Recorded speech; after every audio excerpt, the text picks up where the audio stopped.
Chapter 480. Thunderclouds in the sky make the central mountain range of Wuxia Rift Valley dim.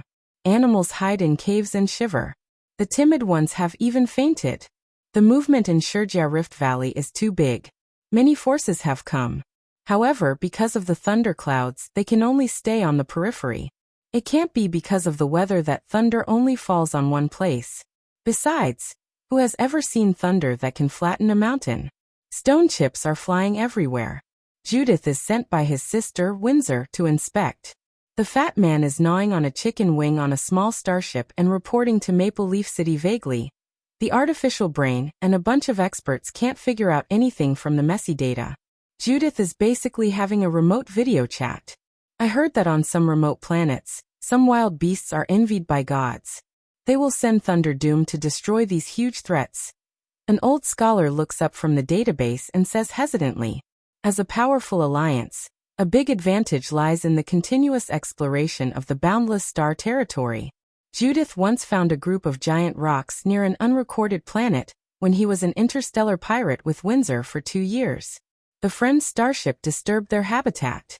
The impact of the giant rocks almost destroyed the seemingly ordinary starship, which is actually the most advanced technology of the Nami Alliance. If it weren't for Windsor's proper command, it would be hard to say whether they could escape or not. Judith unconsciously stops eating chicken wings. It is not surprising that there are powerful space beasts. However, are they powerful enough to cause supernatural phenomena to deal with them? Well, isn't our starship a little too close? No one dares to say that the prince is afraid of death. The starship commander orders to retreat. Some smart nobles see that the royal starship is retreating, so they also retreat. Of course, there are also some stupid ones who think that only by getting close can they have a chance to pick up treasures. They occupy the front line and refuse to retreat. At this moment, the last thunder containing all the power of Thunder Doom falls without warning. When it hits the top of the mountain, even time seems to pause for a short time. Wherever the shockwave goes, the trees are rolled up by their roots. The chaotic electromagnetic field interferes with the system of the airship. Those nobles who come to watch the fun in luxury airships all enjoy the treatment of a small boat in the waves. It's so shameful. The airship actually falls to the ground like a fruit hit by the rain.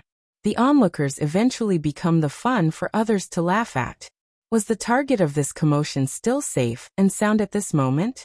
When the Thunder Doom attacks, the blue jade floating above Lin Luoran's head absorbs the power of thunder and lightning.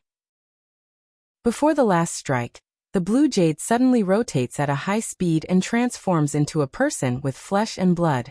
The person looks exactly like Lin Luoran. The last lightning strike, which makes the mountains collapse, rocks fly and trees move, hits the Lin Luoran, transformed by blue jade accurately. The jade figure falls to the ground and returns to her original form. At this moment, the tribulation clouds had dissipated, and the thunder and lightning were nowhere to be seen. Suddenly, there was a bright light that rose from the top of the mountain that had been struck by the thunder and lightning. A strong fragrance spread out, and the plants and animals that had been affected by the tribulation all had a chance to live, so they wouldn't be implicated for no reason. The valley shrouded in the glow is solemn and magical. This scene surprises the Nami people who are lucky enough to see it. Later, it is named auspicious. It has been passed down for thousands of years under the artistic treatment of the scholars of the Nami Alliance. Lin Luoran is wrapped in the red glow, like a cocoon of light. Her body flickered with multicolored light. Her body was transformed by the nascent spiritual source within her. Her skin, blood, bones, and even her height and appearance were transformed. Advancing to the nascent soul realm couldn't turn a female cultivator into a peerlessly beautiful fairy. It only gave each cultivator a body that was most suitable for them, the most perfect and flawless body that had undergone evolution. The Wacken in her body is slowly transformed into a higher level of meta through the transformation of gathering vitality in her pubic region. It replaces the Wacken in Lin Luoran's body, nourishes her body, and fills her meridians. This time, Lin Luoran's body transformation no longer eliminates black and smelly impurities, but sweats with a strange fragrance. When she finishes the transformation of Meta and opens her eyes, she hears the undisguised joy of the 3 animals. "Linny, you have gathered vitality. Yes, she has gathered vitality.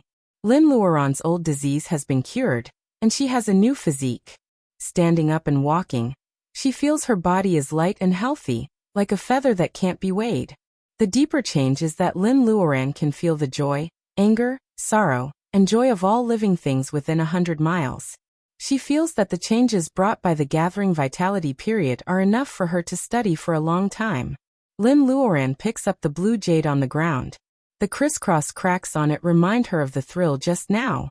White Fairy said that this is a treasure belonging to the deep-sea mermaid tribe. The moon in the sea has tears, and the jade is warm on the Lantian sun. Mermaid's tears turn into pearls. In the pool where mermaid's tears are gathered, a Lantian jade can be bred every 10,000 years. It is not a famous kind of jade in Wuxia. This kind of Lantian jade has only one function: to transform itself and suffer for others. This is a treasure that the mermaid tribe never gives to outsiders. Except for the royal blood of mermaids, no one dares to wear it.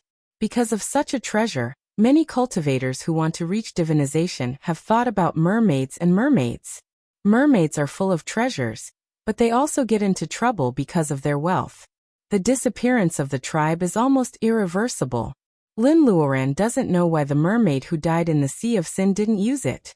No matter what, it is suffering for herself. Lin Luoran puts away the cracked Lantian jade. White Fairy sighs that it's a pity because such a treasure can only be put to good use during the test of gathering vitality and divinization. Lin Luoran is not greedy. It is not easy for her to reach divinization even with the help of space. It is not worthwhile for her to spend too much time worrying about gains and losses today, because of the possibility in the future.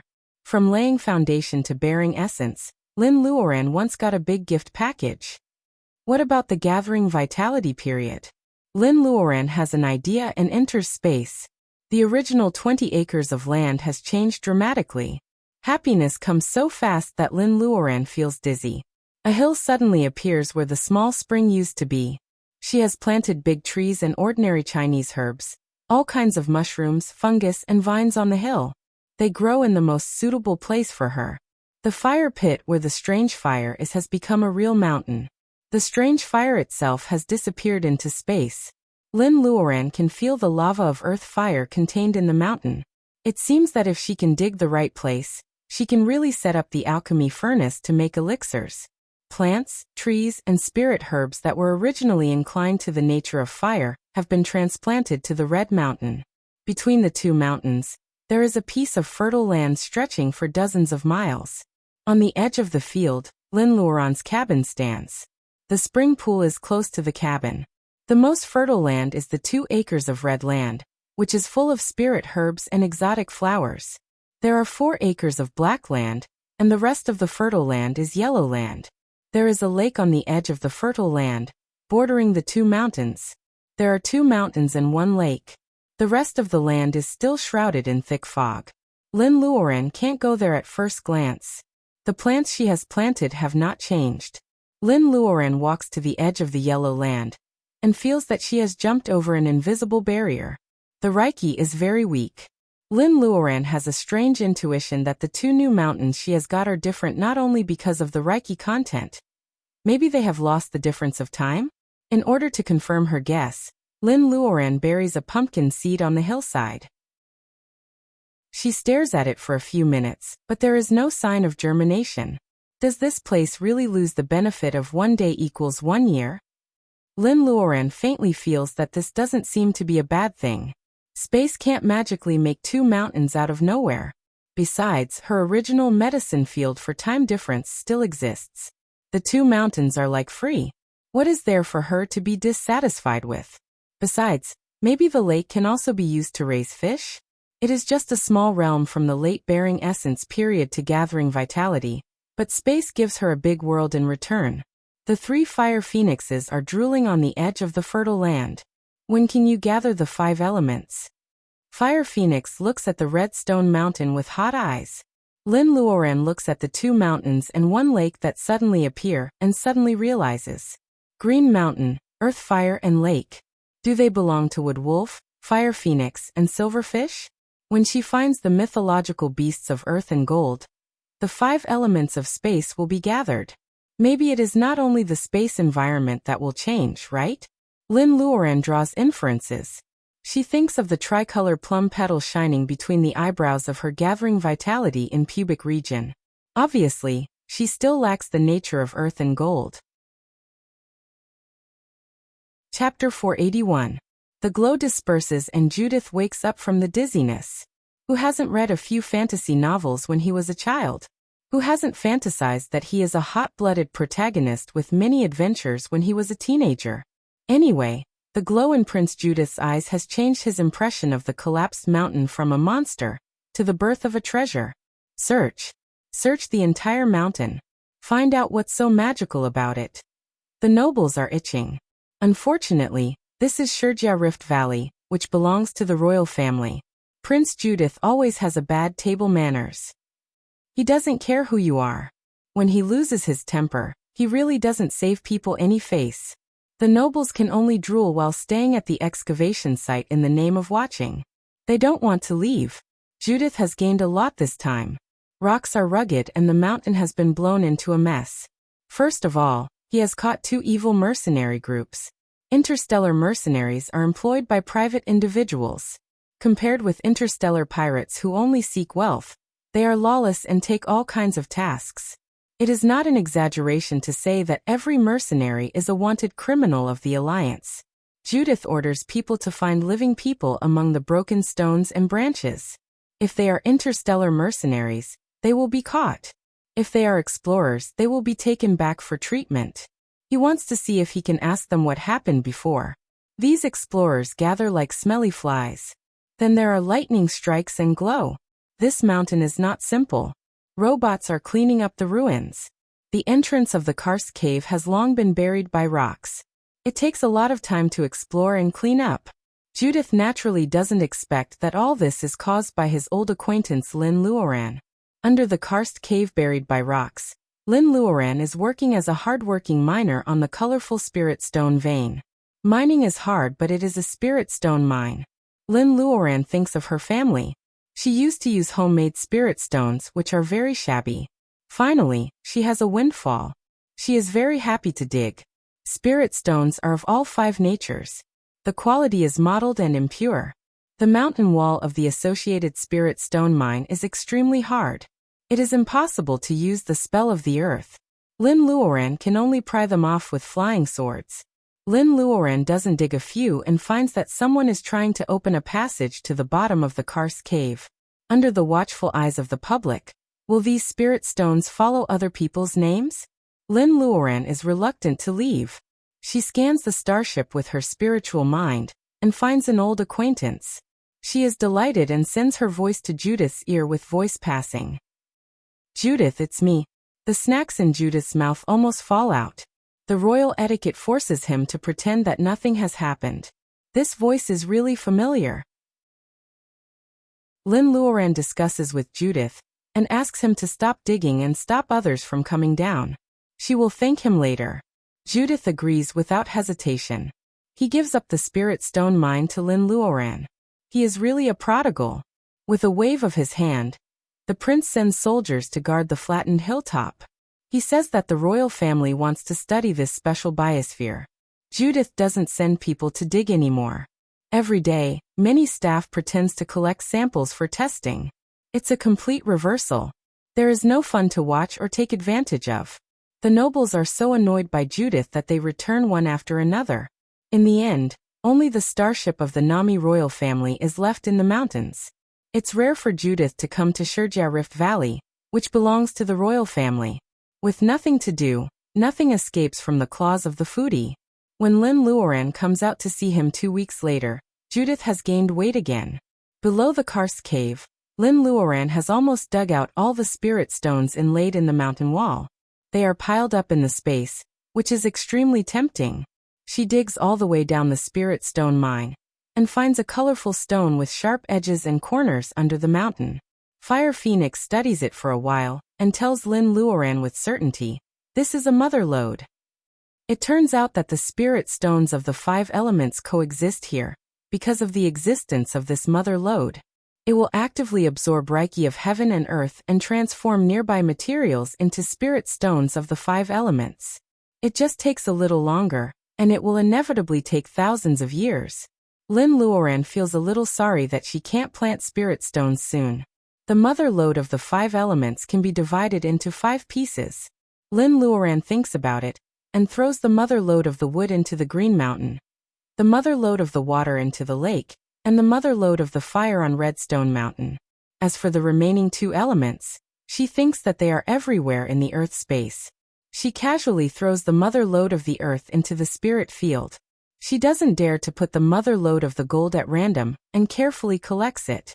Lin Luoran is very satisfied after collecting the mother lode. She quietly escapes the space and looks like an explorer. She meets Judith by the stream in the wilderness. Lin Luoran is still dressed as an explorer with a big mountaineering bag and a cap. Judith has long known that she is under the rocks. In the past 2 weeks, he has been wondering if the natural vision has something to do with Lin Luoran. Seeing Lin Luoran's appearance, Judith's fat eyes are a little confused. My skin is better, my hair is darker, and I'm thinner. Ahem, okay, my figure is better. But if these can be determined by external factors, what's with my height? Judith feels that Lin Luoran has grown taller after 3 or 4 months. How old is this humanoid weapon? Why is she still growing taller? Poor Judith can't figure it out. He still invites Lin Luoran to go back to Maple Leaf City with him as agreed before. After leaving some experts in the canyon, the royal starship returns. Judith is somewhat reluctant to leave this game paradise. The starship runs slower than a tortoise. His Royal Highness returns to Maple Leaf City with the mood of sightseeing. It is less than an hour's journey, but the starship flies for a whole week. Lin Luoran remembers Judith's previous friendship. She takes some time to choose a spirit stone of the nature of wood. She hollows out the middle part, and puts some concentrated essence of 10,000-year-old ginseng into it. She melts gold into a chain, and uses the spirit stone as a gem to make a long necklace with a simple style. The nature of wood focuses on life. The power of ginseng will slowly penetrate into Judith's body day after day. Wearing this kind of necklace for a long time will benefit Judith a lot from practicing body arts and prolonging his life. Lin Luoran is not a stingy person. Judith covers for her. She has dug countless spirit stones under the Karst cave. The Nami royal family is very poor. Lin Luoran makes 3 such necklaces and gives them to Judith. The fat man begins to dislike the necklace, and he is very dissatisfied. He hopes to exchange the reward for a few delicious meals. Lin Luoran doesn't know whether to laugh or cry. She even forces him to accept it. In fact, such a necklace is worth exchanging for a lifetime of delicious food in the eyes of knowledgeable people. The prince is so short-sighted. Now that she has gathered vitality, Lin Luoran may set off to return to the earth at any time. In her current state of mind, most of the things on Nami Star are beautiful after exaggeration. Lin Luoran sighs when she looks at Judith, who only cares about delicious food. She always has a lingering nostalgia for the people she has been with. When will you ask your sister to come to the castle for dinner? After getting along with her for a few days, Judith feels the change of Lin Luoran. He doesn't know the advancement of cultivators, but he finds that the woman in front of him is as vigorous as a mountain, and as vast as a star. He can't see through her. He remembers that Windsor once said that the woman who walks in the stars will light up Nami. Time is too short. The small Nami star can't keep such a strange woman. Thinking of the bright light after the thunder and dark clouds half a month ago, he feels that something important has happened on Nami Star because of the person in front of him. However, they can't know it. The fat man is a little sad. Is this the gap between mortals and humanoid weapons? Congratulations, Aunt Lin. Ma Yiming looks respectful, and he doesn't hide his joy. Aunt Lin, have you really gathered vitality? Ma Shuangshuang is curious and inquiring. Lin Luoran stands there quietly. Even the air has a fragrance. Are Reiki molecules actively approaching her?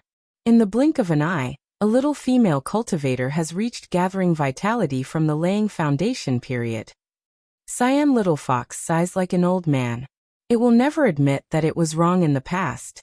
A weak female cultivator has become a gathering vitality cultivator in the blink of an eye. We're Colin takes the gift with joy.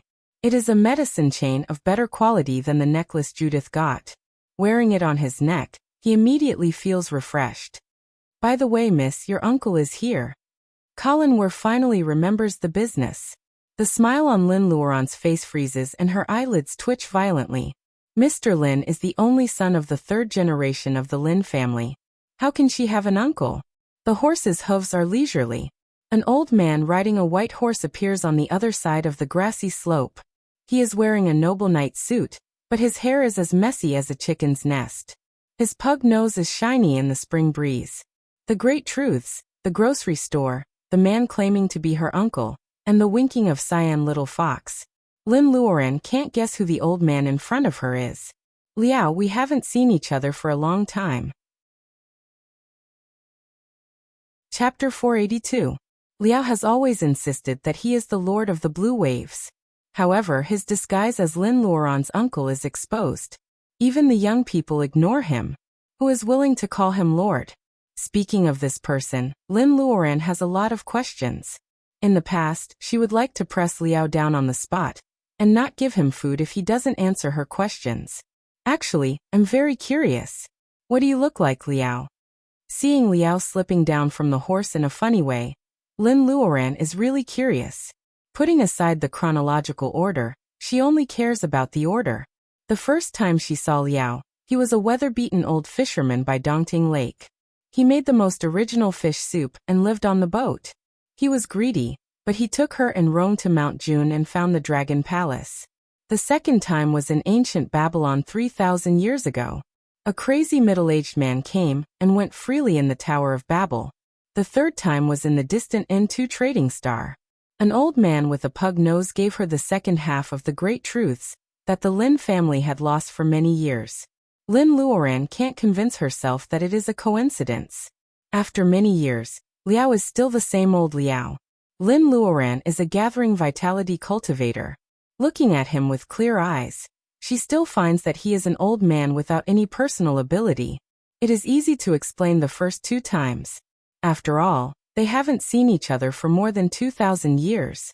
She can accept the transition from a middle-aged man to an old fisherman. However, this time he looks like an alien. Lin Luoran stares at him for a long time, but she can't find any trace of illusion spell. How did Liao change his face? When Liao slips down from the horse, he is almost kicked by the horse's hoof. The demeanor of a master that he pretends to be is gone. The old man doesn't care that there are juniors here. He says shamelessly, I have helped you a lot. You have to take care of me when I am old. Lin Luoran coughs. An old monster who has lived for 3,000 years. Maybe Liao is still alive when she dies. It is hard to say who will take care of whom. Yes, thank you. Since you don't mind calling yourself uncle, can I call you Uncle Liao? The Dragon Palace suddenly recognizes her as its master. And it must have something to do with Liao. Without this experience, she would not be able to apatheicize herself. In the years when the earth was in turmoil, the Lin family had no place to stay. Liao is very satisfied with Lin Luoran's attitude. He glances around proudly. Lin Luoran has recognized him as her uncle. These juniors are relieved in their hearts. In the past few months, they have not been taken advantage of by this old man who is full of nonsense. Several people surround Lin Luoran and Liao to go back to the castle. Lin Luoran is a new gathering vitality cultivator. The four young people want to celebrate. Liao agrees very much. He says that he hasn't eaten authentic Wuxia food for a long time, and encourages Lin Luoran to cook for him. Lin Luoran doesn't say yes or no. She says that she will invite Windsor and her brother to dinner tomorrow. Everyone can deal with it first and have a big meal tomorrow. Colin realizes at once that Lin Luoran is going to leave. The former nobleman of the Caesar star was getting farther and farther away from Colin. Along the way, the interstellar travel not only broadened Colin's vision, but also his desire to stand out in the family. He had an ignorant, extravagant thought in his heart. He envied the brother and sister of the Ma family who could cultivate. Who in this world can stay alive? People fight for power and status in the world. As the old Wuxia saying goes, in the end, it is just a cup of yellow soil. However, Colin also knows that the Alpha Alliance has studied cultivators for so many years. One thing is certain about cultivators. Except for the Wuxia bloodline on the Earth, no living beings on other planets can cultivate. Colin, this is for you. Colin is a little absent-minded. Lin Luoran's voice comes from the front. He takes 2 steps quickly. Lin Luoran hands him a necklace. Colin takes it suspiciously. The necklace is made of good craftsmanship. The silver chain is pierced with an emerald bead. The big bead is covered with a small one. The outer bead is as big as a pigeon's egg. It is hollowed out layer by layer, separated by 7 or 8 layers of jade. A soybean-sized thing can be vaguely seen spinning in the emerald jade ball. A strong smell of medicine comes. Colin is refreshed. He only feels refreshed and indescribably peaceful. Liao turns his head and says, "The essence of 10,000-year-old ginseng. Niece, you are so generous. Why don't you give your uncle too?" Colin almost falls down on his head. 10,000-year-old ginseng? Hearing it makes his legs weak. Lin Luoran takes out a more delicate jade necklace of the same style and hands it to Han Weiya. Seeing Ma Shuangshuang staring at it eagerly, Lin Luoran explains with a smile. "You have also begun to cultivate. I hope you can rely on your own strength to strengthen your body." Ma Yiming nods sensibly. Even Ma Shuangshuang understands. Lin Luoran and her brother are both cultivators. Refining their bodies with Reiki is the right way. Han Weiya is her good friend. Even the glib Colin is a good brother. They don't have personal ability, so it's normal for Aunt Lin to care more about their bodies. After thinking it through, Ma Shuangshuang doesn't care about it anymore. She enters the castle and freshens up. However, Lin Luoran remembers that she has to teach the siblings of the Ma family their homework. She has been away for a few months. Ma Shuangshuang can now cast spells like Rejuvenation of the Earth instantly. Even Ma Yiming can face the enemy head-on. Han Weiya holds the medicinal jade necklace given by Lin Luoran and loves it. She says happily, "Aunt Lin, during the days when you were away, I could see Brother Yiming and Shuangshuang working hard on the mountain on the other side of the manor. Even Cyan Little Fox can't help but snort. It says that the siblings of the Ma family practice spells, and they have ruined the forest across the river. Now the fiercest black panther in the forest also turns its head and runs away when it sees Ma Shuangshuang. It is so afraid of this little girl who can catch it, and then let it go again and again." Lin Luoran is very satisfied, but she jokes, "You have ruined the mountain of the Nami royal family. You have to entertain the little fatty well tomorrow." Ma Shuangshuang nods. People are the creatures that are most likely to bond. Judith often comes to the manor to eat. These young people have a good relationship. Ma Shuangshuang also knows that Lin Luoran gathers vitality. The day of leaving Nami Star is approaching. Thinking of parting, she really feels sad. Everyone has this idea. They all want to entertain the Windsors well tomorrow. They ask Lin Luoran some interesting things on the road. They are excited for most of the night. And then they go to bed. The spring temperature is pleasant. The night breeze blows and the newly grown pasture around the castle is swaying in the wind.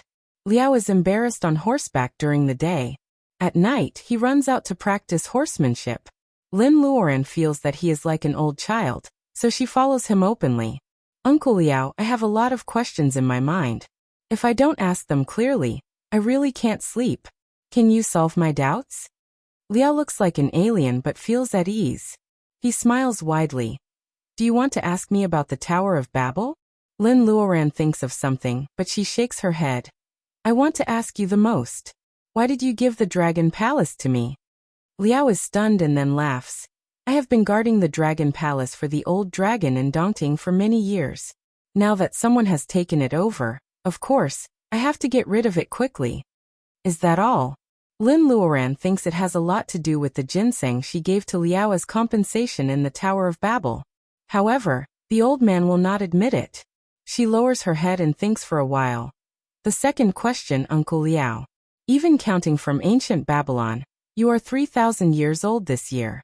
A cultivator of the gathering vitality period can only live for 1,000 years. I have never heard of cultivators above the divinization period. I am very curious about your background." To be honest, Liao is really nice to her. However, he has the nameless medicine book of the Lin's family. It is hard for Lin Luoran not to think that he is an old friend of the Lin's family. She has a vague idea in her mind that Momo may be the ancestor of the Lin's family. Otherwise, how could the great truths and sacred pearl space fall into her hands for no reason? These questions have been buried in Lin Luoran's heart for a long time. She hopes that Liao can solve some of these mysteries. Liao's pug nose looks red and swollen in the moonlight. The old man doesn't answer her question, but asks Lin Luoran for wine. Lin Luoran asks for something, so she doesn't hide it. She takes out the top-grade monkey wine given by the old monkey in the past. Liao is so greedy that his nostrils flare. He drinks up a jar of wine in a short while. Out of Lin Luoran's expectation, this old monster's capacity for liquor is surprisingly poor. After drinking the monkey wine, he soon becomes tongue-tied. I know you are actually suspicious. No one will believe it. I even forget how old I have lived. You know, I don't feel the sense of the end of my life at all. I am afraid that I have to live endlessly like an old tortoise. If you are a junior, I am afraid that you will die of happiness. You can have an endless lifespan, but what's the point if you can't remember who you are? To tell you the truth, I have lived for a long time and got a lot of things by chance. Whether it is the Dongting Dragon Palace or the stupid book of the Lin's family, they all came to me by themselves. Do you think I am willing to care about your stupid things? I have seen the earth change little by little, witnessed many secrets of the mortal world and the world of cultivation, and have a belly full of other people's secrets. My surname is Liao, or something else. In fact, I don't even know it myself. Don't you think I am pitiful? Liao talks a lot. In the end, he cries without caring about his image and falls asleep on the grass. Chapter 483. Good morning, Grandpa Liao. Ma Shuang smiles sweetly. Liao wakes up from a hangover and finds that everyone is very enthusiastic to him. He subconsciously holds his money bag tightly. Although he has opened a grocery store on the N2 trading star for many years, when it comes to savings, Liao is only a little richer than Lin Luoran when she first came to the Nami Alliance. Ahem, Liao, good morning. The cyan little fox washes its face and hands. It walks gracefully and calmly. It passes by Liao and even says hello to him. Liao's face turns pale, and he feels that his head is about to explode. For an old monster who has lived for many years and witnessed the vicissitudes of the world, it is really weird that a dead fox who used to be indifferent to him suddenly becomes polite to him. Today they are going to invite the Windsors to dinner. Everyone is busy in the kitchen. Colin is learning to steam buns. It is really not easy for an alien to knead dough. Everyone in the kitchen laughs a lot. Liao is confused. He sees Lin Luoran mixing stuffing. Liao twitches his nose and smells the familiar pork and leek stuffing. He struggles to get away from the temptation of delicious food. He pulls Lin Luoran's sleeve and frowns. Niece, what did I tell you last night? Lin Luoran coughs and holds back her laughter. I told you everything. What do you want to know? Liao says bitterly. I told you why I gave you the Dragon Palace. Lin Luoran nods and asks Liao to sit down. She also makes him a cup of tea. You said it was too troublesome to guard the Dragon Palace, so you gave it to me. Uncle Liao, more than that, you also told me how you cheated the Dragon Palace from the Dongting Dragon King. Liao blushes and quickly changes the topic. Did I tell you all the secrets of the Tower of Babel? The smile on Lin Luoran's face fades a little, but she still nods. Even Liao doesn't know when the Tower of Babel appeared on the bank of the Euphrates River. Last night, Liao was drunk and said that the Tower of Babel is not only an interstellar transmission circle, but also the last line of defense set by an unknown mighty for the earth. To open the shelter of gods in the Tower of Babel, in addition to enough Reiki, we also need 5 cultivators with single Taoist root and all 5 elements. Lin Luoran's heart is pounding. Only one Guanjing Luodong Lishier Chuiwanlu and from the Qingqing Taoist temple have a single Taoist root. The shelter of gods did happen. It also destroyed most of the mutant monsters and the coalition forces of the Alpha Alliance. The Earth had more than 200 years to recover. Liao's words and the crazy Taoist's message confirm each other. Since the shelter of gods can be opened, it means that the 5 people with single Taoist root of 5 elements are all alive before this. But last night, you didn't tell me how to open the Tower of Babel again after it is closed. Lin Luoran stares at Liao, and the latter turns his face away unnaturally. Now is not the time. Liao is so mysterious that he tries to change the topic. Lin Luoran looks at the beautiful arc roof of the castle and is lost in thought. You know what I want to ask? Liao is very embarrassed. He scratches the back of his head. Your family followed the little Taoist of the Juli tribe into the Tower of Babel. The Tower of Babel has been closed for these years. I am not an immortal. How can I know what will happen? They might have gone to ancient Babylon like you. Or they might have gone to the future world thousands of years later. They might even be lost in time and space. Even if you can open the Tower of Babel again, without the star chart, you won't be able to control it. Star Atlas? Lin Luoran is stunned. She seems to be in disbelief. Liao sighs. The last time we met, I went to Babylon to trick the old priest to help me find the Star Atlas. Unfortunately, you messed up my plan by traveling through time and space. The Star Atlas is lost. Liao opens his eyes wide as if he has seen a ghost. Lin Luoran's hand is holding a jade staircase full of small cracks. The green light is dim. The crazy Taoist once said that this thing is Star Atlas. She has seen similar starlight spots on the dome of the Tower of Babel. Is this what you are talking about? Liao rubs his eyes. Why is this thing in your hand? Lin Luoran thinks for a while, and tells Liao what happened in the Kalahari Desert. Liao sighs again and again. The world makes fools of people. Sure enough, everything has its own destiny under the Tao. He has the same opinion as Lin Luoran. At that time, the fake saintess and the ancestor of the monsters of Wood walked into the stone gate of the Tower of Babel together. With their personal ability, it was easy for them to pass the transmission test of the Tower of Babel. The ancestor of the monsters of Wood disappeared and never appeared in the world again. He must have been transmitted away by the Tower of Babel. However, the fake saintess was later sealed in the underground world of the Kalahari Desert by the Juli tribe. It can be seen that she must have come out at that time.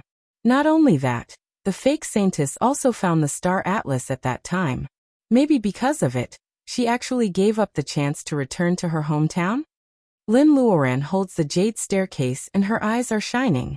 After confirming with Liao, many doubts that she couldn't figure out before make sense. The jade staircase is the Star Atlas that controls the Tower of Babel.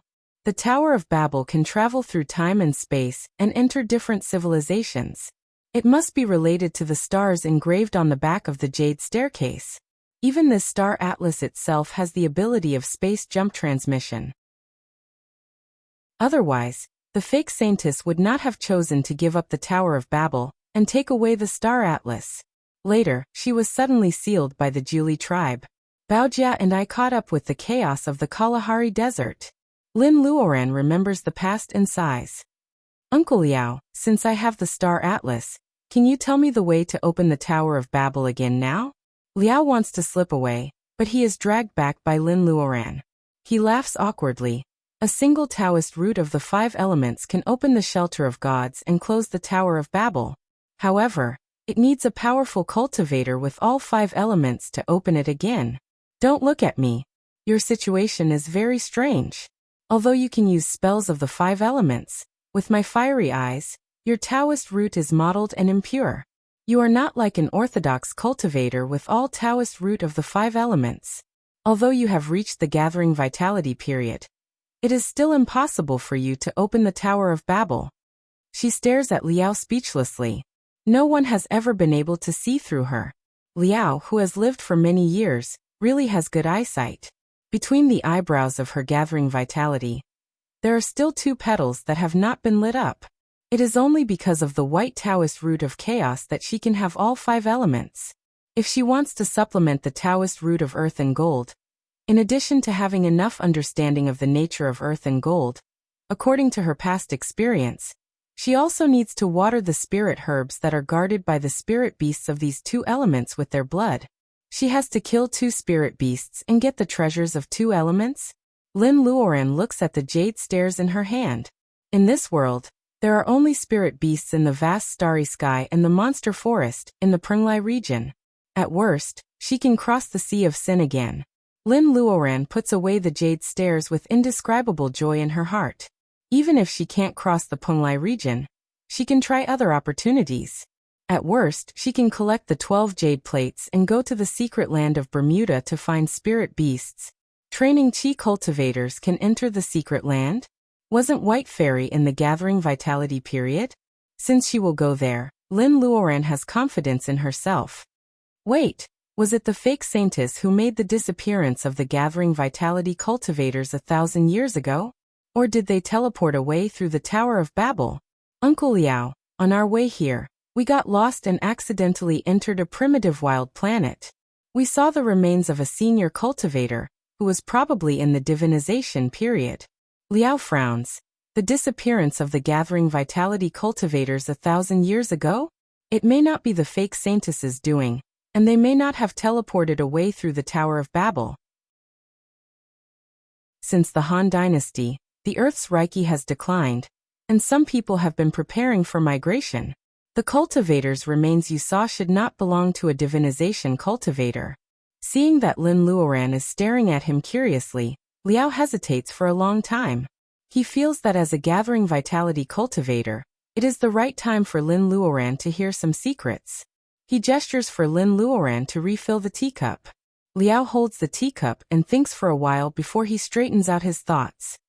Let's put it this way. You know that I have lived for a long time. Even if I don't have personal ability, I can always know some secrets. Do you know where cultivators go when they ascend to the heavens after divinization? Lin Luoran is stunned by Liao's question. She has thought about this question for a long time. It is not easy to live a long life, and it is difficult to improve personal ability. Those divinization cultivators who only exist in teleportation. Where do they go after they ascend to the heavens by breaking the void? After seeing the remains of Danling Taoist, Lin Luoran's so-called ascension is to leave the earth.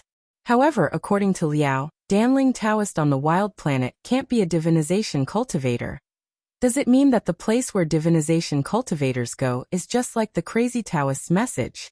The place where they go through the Tower of Babel is not only far away, but also restricted by the law. Chapter 484. The mystery of the Wuxia civilization can be reflected in the Wuxia language. For example, the word jia can be used as a noun or a verb. There are many interpretations in a noun. The jia mentioned by Lin Luoran is the division of a special realm for cultivators. Just like the Dragon Palace, the secret land of Bermuda, and Mount Penglai, one of their nodes is connected to the earth. In fact, it is a self-contained world inside. The influence of the Earth's environment depends on the connection. The world of cultivation is special. It has always existed on the Earth. However, the world of cultivators is different from that of mortals. That's why it is called Jia. To talk about the place where divinization cultivators go, I have to start from the beginning. The kitchen is very lively.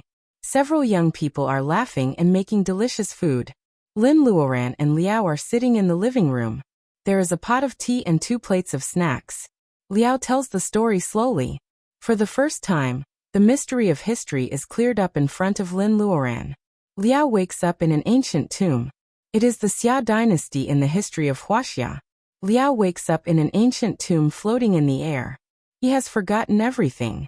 It is called a tomb, but it is actually more like a ruin floating above the clouds.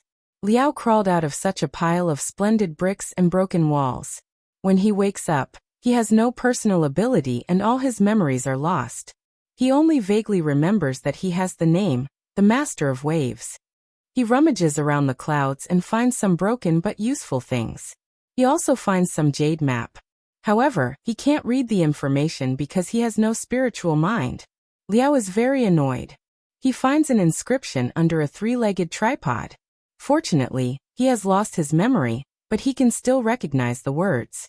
He manages to translate it, and he finally has an understanding of where he is. It turns out that the place where I wake up is the immortal world. Liao blinks his eyes. Thinking about it after thousands of years, he still can't believe it. Lin Luoran looks weird when she hears that he wakes up in the broken palace above the clouds. When she hears what Liao said, she spits out a mouthful of tea. The immortal world? Isn't Liao who wakes up from the immortal world an immortal? In Lin Luoran's impression, only the man in robe is qualified to be an immortal. Otherwise, immortals should be like Cyan Phoenix, immortal on Penglai Island. How can immortals be like Liao? Seeing Lin Luoran's expression, Liao touches his nose indignantly. He snorts and turns his head aside to continue talking. It is said to be the immortal world, but the place where Liao wakes up is just a small corner of the vast immortal world. The great tribulation of heaven and earth, the collapse of the immortal world, and the gods and Buddhas in the sky had all migrated. The place where he was at was just an abandoned ruin, no different from the tomb that he had thought at the beginning. The true immortals were gone, but they still had some conscience before they left. They opened up the spiritual realm with their great supernatural power, and chose Qi cultivators with excellent qualifications to fill it. If they could achieve the great Tao, they could use the passage that was opened when they ascended to immortality to find the traces of the ancient immortals, and follow the path that the gods and Buddhas took. Hearing about the ancient secret, Lin Luoran frowns. Choose Qi trainers with excellent qualifications to fill the spiritual world? Wouldn't the cultivators on earth be abandoned? Liao glares at her. Don't interrupt. I haven't said that yet. After discovering the inscription on the tripod, Liao straightens out his thoughts. With great effort, he leaves the ruins with the things he picked up from the ruins. After crossing the node of two worlds, he falls into a water area. It is the middle of the Xia dynasty. Lin Luoran is also very familiar with the place where Liao falls. It is the water area of Dongting. Don't look at me. The dragon race is also a member of the immortal world. When Liao arrives, the entire dragon palace has been emptied, leaving only a jade map for the successor of the dragon palace. It's really annoying. Liao is indignant not only because the dragon king ran away and left an empty shell for him, but also because he has lost all his personal ability. He can't even use his spiritual mind. How can he understand the jade map? Then how did you get into the dragon palace? Without personal ability and spiritual mind, how can the dragon palace let Liao in? Liao is furious. He feels that Lin Luoran looks down on him by asking this question. But then again, he really doesn't know how he got in. You won't understand that feeling even if I tell you. It's very strange. In the world, I can go wherever I want to go. Thousands of inhibition can't stop me. Do you understand it? Lin Luoran nods. Liao wakes up in a corner of the abandoned immortal world. Although he has forgotten the past and lost his personal ability, it is not surprising that he has some unique skills except for longevity. Liao's ability is to break the inhibition in the world? This is interesting. Lin Luoran lowers her head and says nothing. No, the Dragon Palace is not an inhibition, but a node of a different dimensional space. So Liao's ability is to break the barrier of the world. Because Liao is still talking, Lin Luoran temporarily suppresses her surprise and listens to him. Liao has no personal ability, so he can't understand the Jade map. He is very annoyed. After leaving the Dragon Palace, he wandered in the land of Wuxia and gradually learned about the world's events. He also sought for immortality and joined many schools of cultivation. Although he has no personal ability, he has a pair of eyes that can see through the truth. It is not difficult for him to find the entrance of a school of cultivation. What worries him is that he doesn't have the so-called Taoist root of Qi trainers. No matter how hard he tries, the Reiki stored in his body will slip away quietly as time goes by. Liao is not reconciled to being a handyman in a school of cultivation. He has been wandering for many years. Although he still can't solve the problem of personal ability, his ocean of consciousness is a little loose after an adventure. Although I still can't remember who I am and what happened before I fell asleep, my weak spiritual mind is just enough for me to check the Jade map. When Liao talks about the past, he sighs with emotion. Although his words are simple, Lin Luoran can imagine his efforts and hardships at that time. After checking the Jade map, Liao knows that the dragon race migrated together and entrusted the Dragon Palace to a predestined person. He has been in a school of cultivation for many years. He has changed countless identities and learned many secrets. He has also learned a skill of disguise that even cultivators can't see through. The spiritual world is the last fertile land left to earth cultivators by gods and Buddhas when they leave. Qi trainers who were not selected at that time also have a small chance to ascend to immortality. After passing the heaven's doom of the divinization period, they can be directly transmitted to the spiritual world. After Liao finishes, Lin Luoran can't help but pout. Divinization cultivators can ascend to the spiritual world, and then to the heaven world? It is really an old-fashioned setting. She seems to have read something similar in a novel. Liao sees that she doesn't take it seriously. He can guess what she is thinking. Liao, you said that Danling Taoist is not a divinization cultivator. It is not nonsense. You may think that there are always brilliant cultivators in the world, who can become immortals without going to the spiritual world. It is not true. The earth is no longer suitable for personal ability enhancement. In addition to the change of Reiki, the Tao of nature has gone crazy. When cultivators on the earth go through the heaven's doom, the doom cloud will go crazy. No matter how powerful your personal ability is, how many magic weapons you have, and how calm your mind is, heaven's doom either doesn't come for a long time or smashes you into ashes. Ascending to immortality in the spiritual world is not a heaven's doom, but a transmission circle set up by gods and Buddhas to guide cultivators whose personal ability is about to reach the bottleneck to the new immortal world. Lin Luoran is so absent-minded that she almost knocks over the teacup. Do you mean that if cultivators of the divinization period don't ascend to the spiritual world, they can't go through the heaven's doom even if they reach the bottleneck on the earth?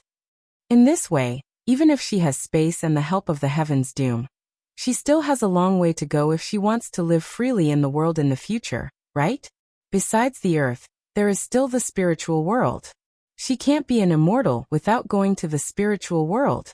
Did the cultivators of the gathering vitality period and the powerful figures of the monster race in the Tang dynasty also go to the spiritual world? A cup of tea is tasteless, and the fragrance of food comes from the kitchen. Before Liao can answer, Lin Luoran's spiritual mind has noticed the sound of horses' hooves.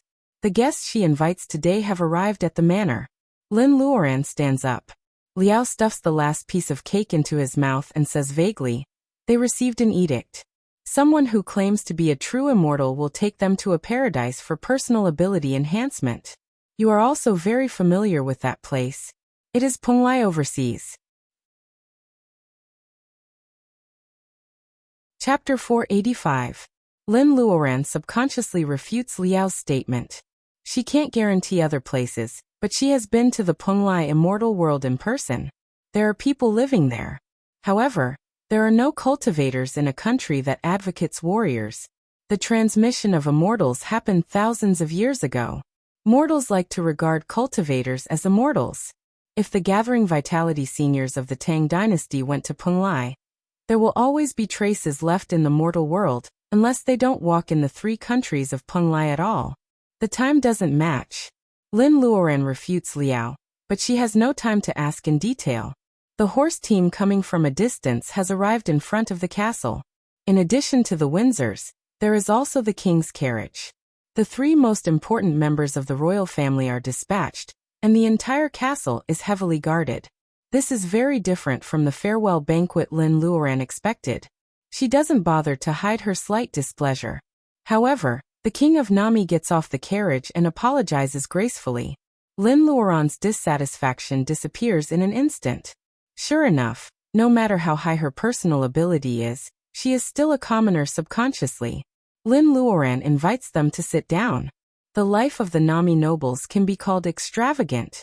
The big dining table for the banquet is long and wide. Lin Luoran doesn't use it. Even if they have a farewell banquet, they will not feel alienated from each other. In the center of the round table, there is a long-necked white porcelain vase with a half-open peach blossom inserted in it. It is graceful but not charming. King Windsor II of Nami nods and praises it generously. Such a beautiful vase. Is it from Miss Lin's hometown? The porcelain of Wuxia was once popular throughout Europe. The appreciation in Windsor II's eyes is not necessarily false. Lin Luoran is a craftsman. She only burned these pure porcelain vases without flowers. She also likes them very much. Hearing the king asking about her hometown, Lin Luoran feels emotional. She always thinks that what she cares about is the beautiful land of the past.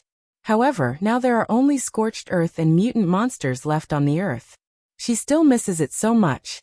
Even if Nami Star is picturesque and similar to the species on the earth, it is not the earth. Ma Shuangshuang and Han Weiya are serving dishes. Lin Luoran introduces Colin, Ma Yiming, Liao, and Cyan Little Fox to Windsor 2. Windsor 2's attitude is so appropriate that people can't make mistakes. Today they work together to cook. The dishes they cook are not limited to traditional cuisines. The recipe is provided by Xiaoji. As Zhu Jun's base, this guy has been on the earth for many years. While collecting mineral resources, it also steals a lot of information about the Wuxia civilization. The Alpha Alliance also wants to find the method of cultivation from the ancient Wuxia books. Ma Shuangshuang makes kung pao chicken and boiled fish. The chicken is caught in the mountains and her brother Ma Yiming goes to the river to catch the fish. The bright red color makes Judith swallow his saliva shamelessly regardless of his father's gaze. Ma Yiming is very lazy. He makes fried steak. Black pepper is not easy to find. He improves it. Although it is delicious, it has some taste which makes fried steak become a common dish. Han Weiya makes dongpa pork and Westlake fish in vinegar. These are the famous dishes of Jiangxia before the new era. The Han family's ancestral home is on the coast of Jiangxia. These two dishes are also Han Weiya's specialties. As for Colin, it is really difficult for an alien to make dumplings and steamed buns. Poor Weir. Colin is clumsy. He kneads the dough all night last night. Lin Luoran mixes the dumpling fillings and steamed buns. She believes that the taste can make people ignore the irregularity of the shape. The dumpling fillings are pork cabbage, beef celery, egg chives, and fresh mushrooms and fungus. The dipping dish is made with homemade balsamic vinegar. If these are simple, then the crab roe soup dumplings are very sincere just from the process alone. Ma Yiming almost spent the whole night catching crabs by the river between the manor and the mountains last night. Crab roe is not in season. However, only female crabs with a round belly can take crab roe. There are crabs on the Nami Star, but they are too small. Lin Luoran catches a lot of them to get enough raw materials. She takes enough crab roe and stir-fry it with cooking wine, salt and minced ginger. She beats the eggs and adds the same volume of water, a little cooking wine, vinegar, and minced ginger. After the crab roe is fried, she pours in the egg liquid. She adds brown sugar, crushed fungus, and monosodium glutamate to make the crab roe paste. Before making the steamed buns, she puts pork belly into it to make the crab roe have the soft taste of oil and gas. She also adds chopped green onion to enhance the fragrance. The food made with care is the most touching. Although the skin is irregular, when the crab roe buns are served in a small bamboo cage, even Windsor 2 can't help eating too. This meal is suitable for both the host and the guest. Even Liao shows respect to Lin Luoran. He puts away his wretchedness and talks happily with Windsor 2. In fact, regardless of appearance, Liao, who has been in Wuxia for thousands of years, is really a very good talker. Windsor 2 talks about the porcelain displayed by Lin Luoran. He can tell the different characteristics of the 5 famous kills of Ru, Gu, Ding, Jun, and Guan in the Song dynasty. He can also tell how dazzling the blue and white porcelain of the Yuan dynasty is. The exquisite porcelain of the Ming dynasty is the peak of the hollowed-out craft in the Xuande period, and the pastel porcelain of the Kangxi, Yongzheng, and Qianlong period. When Windsor 2 talks about the mythological system of the Nami Alliance, Liao vividly describes the daily life of immortals in Wuxia civilization, who can move mountains and seas and drink dew. Liao with a pug nose, who has not changed his appearance, is regarded as a confidant by Windsor 2 with his broad knowledge. Several young people who have been familiar with Liao's true face, after getting along with him for a few months, secretly feel a stomachache. The hometown of Miss Lin and Mr. Liao is really attractive. Windsor 2 has just recovered from a serious illness. He has not gained weight for a few months, but his spirit is much better. When he says this, he is more sincere with Liao's knowledge. Lin Luoran raises her glass to Windsor 2. I also hope that one day when my hometown is restored to its original appearance, you can bring the princess and the third prince to the Alpha Alliance. Windsor 2 readily agrees. With the knowledge of the Nami royal family, The king secretly shakes his head when Lin Luoran says that her hometown is only a rank 1 member star of the Alpha Alliance. In Windsor II's view, with Lin Luoran's strength and Liao's knowledge, how can their home star only be a rank 1 member star forever? The development of the Alpha Alliance has also gone downhill in recent years. From the point of view of a talent like Lin Luoran, the ruling high-level officials of the Alpha Alliance are really short-sighted to judge her home star as a rank 1 member star. Invasion and colonization are a must for every galaxy alliance. However, material possession cannot unite the alliance. In the thousands of years of the Nami royal family's rule, they have left a lot of blood and tears experience. Windsor too is pushed by others and he is in a daze for a while. After cleaning up the dishes, Lin Luoran officially says that she wants to leave. Windsor takes advantage of the king and Liao talking happily and winks at Lin Luoran, indicating that the agreement between the two is still valid. Lin Luoran laughs and quietly gives Windsor a sorted out the secret history of Zetian. The alliance has something in common with the feudal empires of ancient Wuxia, but it is more open-minded. What Windsor needs to learn is not the ruthlessness of Queen Zetian. Judith is very reluctant to let her go. Ma Shuangxuang comforts him. There is an old saying in our hometown that all good things must come to an end. When you are free on the Nami star, you can also come to the earth to see us. Judith remembers the coordinates Ma Shuangxuang said firmly in his heart. 3 days later, Lin Luoran takes everyone to Satellite Star 1. The Edward starship has been filled with fuel. This starship is not very luxurious, but Princess Windsor and Prince Judith come to see it off. If someone knows it, the safety factor of the Edward starship will increase a lot during its journey in the Nami Alliance. It is rare for the Heidel family to plot against the royal family openly in the Nami Alliance. After all, the Nami star has controlled the alliance for many years. Its strength is not comparable to that of a few emerging planets. It has the most advanced technology and the strongest army, which is enough to deter thieves. Seeing the Windsor siblings wave, Lin Luoran looks at the shy red-haired young man Derek. Anyway, the barbecue restaurant has been sold to you and mini pepper seeds have been left for you. Derek, don't you have confidence in yourself? Derek shakes his head. Will you come back? It is late at night. Stars are scattered in the night sky like chess pieces. Lin Luoran squints and looks at the distant interstellar space. She can't answer Derek's question. Will she come back? When she finds her family one day, she will take the Lin family on an interstellar trip. However, the long life of a cultivator makes her not sure. When she passes by the Nami star again, will the red-haired young man at this time be an old man or a dead man? Lin Luoran smiles at Derek and avoids this question. They sit in the airship and slowly rise. The starship has been warmed up and started. Among the people who see them off, Judith yells and sweats while waving his hands. The old Wuxia saying often says that all good things must come to an end. Correspondingly, they will meet again if they are destined to. Lin Luoran thinks of this sentence and smiles expectantly. Chapter 486. In the year 306 of the new calendar, the 8th district of the Moonstar. Relying on a large area of crater, the 8th district is a high-end residential area of the Moonstar. Even if the artificial fountain is extremely ingenious, for people of the Earth Federation who have never seen lively mountains and rivers in the new era, it is very natural to live around the artificial lake, and the water from the fountain splashes wet their clothes from time to time in the urban square. Of course, if you have enough money, the Alpha Alliance has many planets to travel to. However, more people are born on the Moonstar, and they may not have a chance to go out of the Earth Federation in their lifetime. Living in the 8th district of the Moonstar is a very good choice. On the left bank of the artificial lake, there is a house with green bricks and tiles that is out of place with the buildings in the entire 8th district. It adds a little ancientness to the steel and cement residential area. The owner's surname is Liu. He moved here from Dongting City on the Earth more than 100 years ago.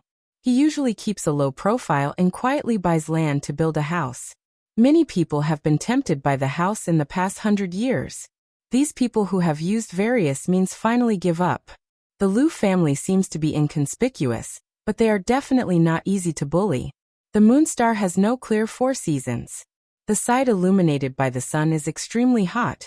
while the side without the sun is very cold. The residential areas are all built in shelters. The advanced ones simulate the temperature of spring and autumn on the earth. The temperature is pleasant. The poor residential areas occasionally have small mistakes. Hot days and cold currents can make people curse. One morning in August of the year 306 of the new calendar, there is a voice in the Liu family's mansion on the artificial lake. The master leads all family members to burn incense in front of the picture scroll enshrined in the nunnery. A new day of the Liu family finally begins. Qingdai, you stay here. I have something to say to you. The juniors leave one after another. Liu Qingdai is the favorite of the master. These brothers and sisters of the same generation have long been used to Qingdai's special status. When they were young, they would be jealous.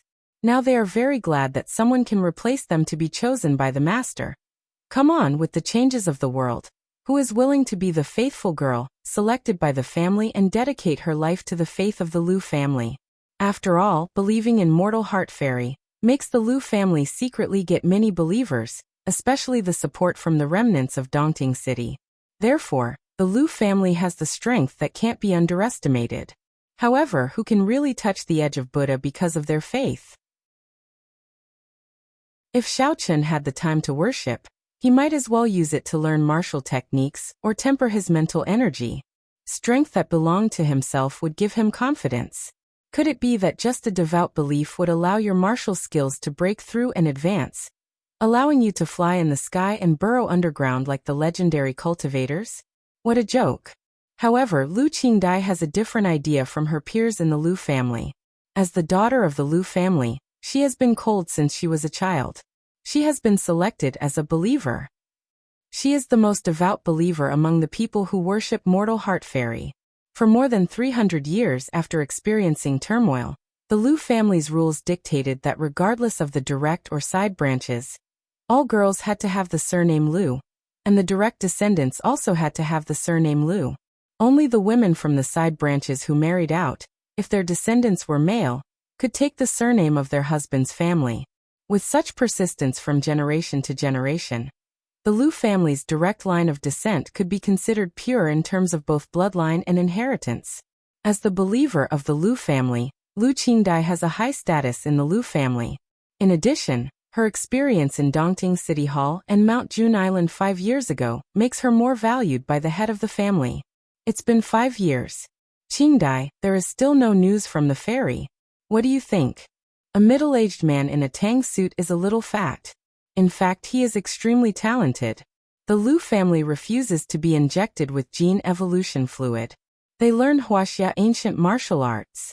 The strength of the middle-aged man has been slightly better than the rank 9 warriors classified by the Earth Federation.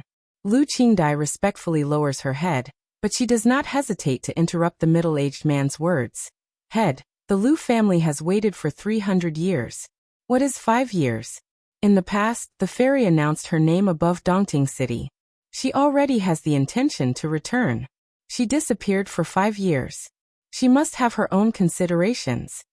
The head of the family sighs because of what mortal heart fairy said above Dongting City 5 years ago. In recent years, the Alpha Alliance has almost dug 3 feet deep into the earth. Whether it is the Alpha Alliance or some forces in the Federation, they can't suppress the enthusiasm of the citizens of Dongting. Believers of mortal heart fairy are returning. The Liu family has been suffering for more than 100 years and can develop rapidly. The opening of Mount Jun Island has also been proposed by the federal parliament. At this time, he should really be full of confidence in mortal heart fairy. The honor and disgrace of the Liu family have been tied to mortal heart fairy for more than 300 years. After talking with the head of the family, Liu Qingdai walks on the corridor. She thinks of this point of view instilled in her since she was a child and she agrees with it. All the way to the east, the Liu family advocates ancient style. The small courtyard with winding corridors is exquisite and simple. Liu Qingdai's room is a 2-story wooden building. From upstairs you can see the whole view of the artificial lake. It is the best courtyard in the entire mansion of the Liu family. Behind the small building, a pond is dug and some lotus transplanted from Dongting Lake on the earth are planted. Under the temperature adjustment of the Liu family, the lotus growth cycle is normal. In August, the lotus has withered. It is a good time to pick and plant lotus heads. Lu Qingdai goes up to the second floor. The ink on the rice paper spread out on the desk is still wet. It is the painting of meticulous ladies she learned to draw by copying the authentic works of her ancestors. Lu Qingdai has learned painting since she was a child. She is not very talented, but she is diligent. She has copied the authentic works of her ancestors since she was a child, and she can draw 80% of them. However, since she met Lin Luo in person 5 years ago, her painting skills have not improved but regressed. She is in a mess for a while. Compared with the picture scroll preserved more than 300 years ago, the temperament of mortal heart fairy she saw has changed. When she starts to draw, the original works of the past can no longer help her improve. She has to rethink the charm of the person at the end of the brush. A breeze blows by the lake.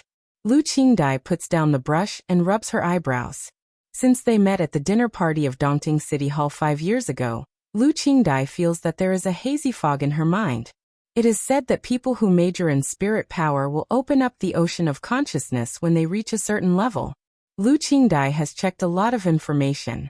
The fog in her eyebrows seems to be different from the so-called ocean of consciousness. First of all, she does not major in spirit power. Second, through the thick fog, she sometimes feels that she can follow the trace of mortal heart fairy. It doesn't mean that she can follow mortal heart fairy.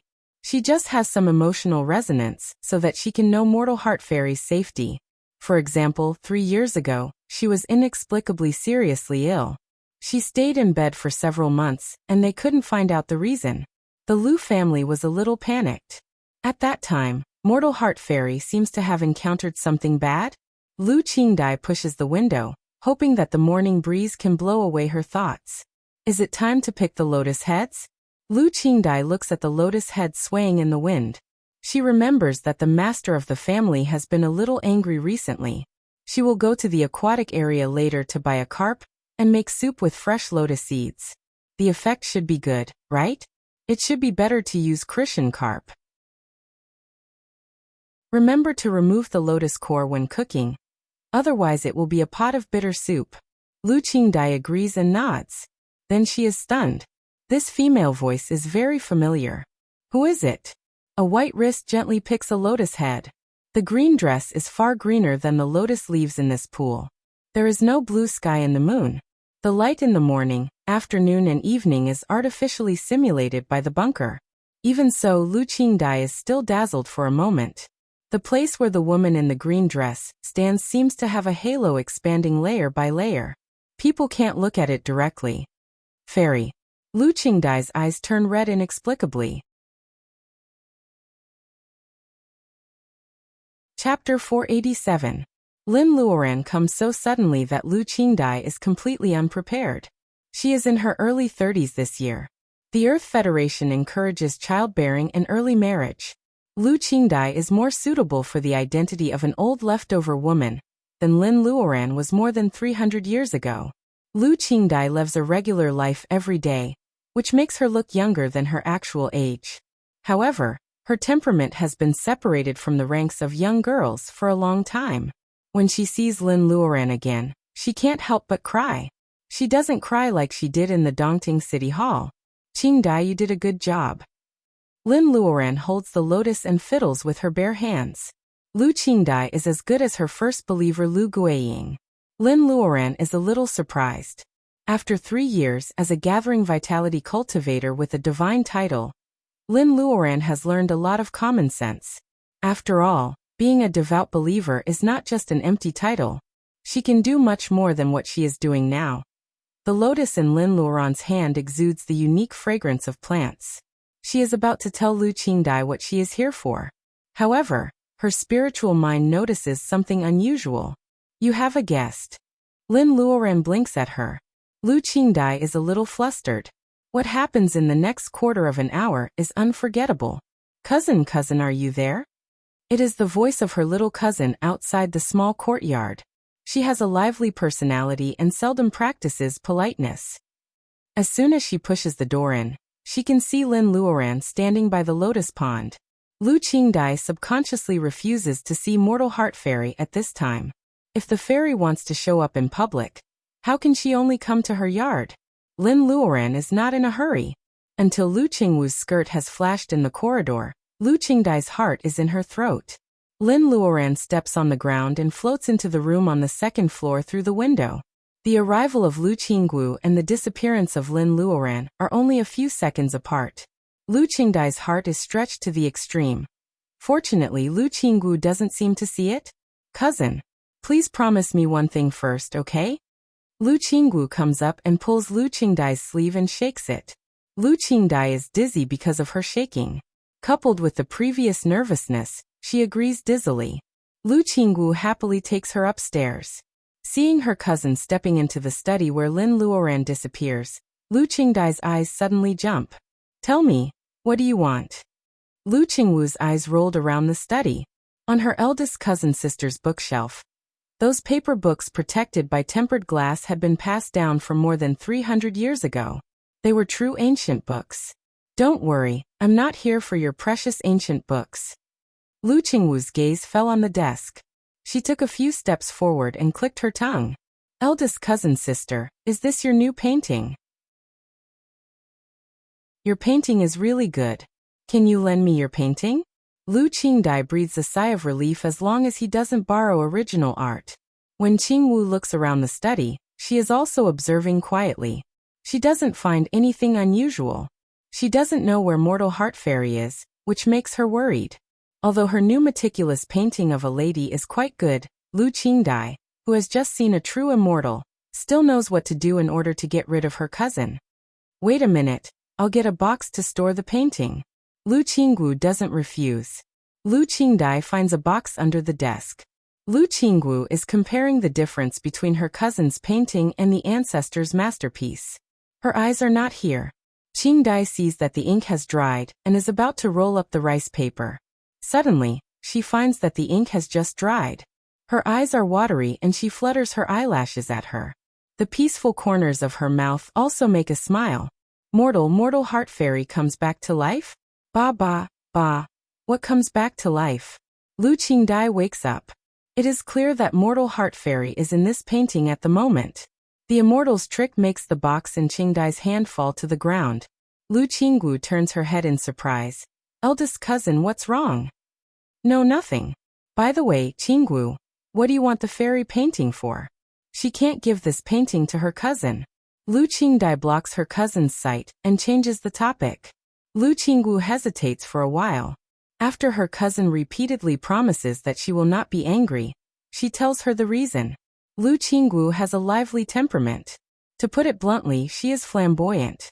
She and several playboys in the 8th district love and hate each other. They usually show off their wealth to each other. They provoke her with words. They say that Lu Qingwu is not favored at home, and she can't take out the famous fairy painting of Lu Xinyo's authentic work preserved from before the new era. Lu Qingwu retorts, saying that her cousin's random painting is enough for playboys who are also learning Wuxia ancient art to admire. How can she take out the authentic work of her ancestor? After hearing this, Lu Qingdai secretly shakes her head for her little cousin's unreliability. However, she can't take out the painting on the desk at this time. She has to make Qingwu happy today. Lu Qingdai finds a good dust-proof and moisture-proof box. She carefully rolls up Lu Xinyo's authentic work and hands it to Lu Qingwu, who is in a daze. My cousin is not good at learning. I'm afraid that she will disgrace the reputation of our ancestors. You have to take care of this authentic work. There are only a few authentic works in the hands of the Lu family. They are extremely precious. Lu Qingwu is shocked by the sudden pie on her head. She takes over the box timidly. After confirming that her cousin really lends her the authentic fairy painting of their ancestor, the little girl hugs Lu Qingdai and kisses her hard. You are our sister. She holds the box in her arms. Fearing that Lu Qingdai will regret, she runs away like a gust of wind. Lu Qingdai's worried heart returns to its original position. She learns to be smart and locks the door and window of the study completely. Then she respectfully calls the painting fairy. With a flash of hazy colorful light, Lin Luoran walks out of the painting with her clothes fluttering. Lu Qingdai is surprised and happy. She doesn't know how amazing the fairy spell is.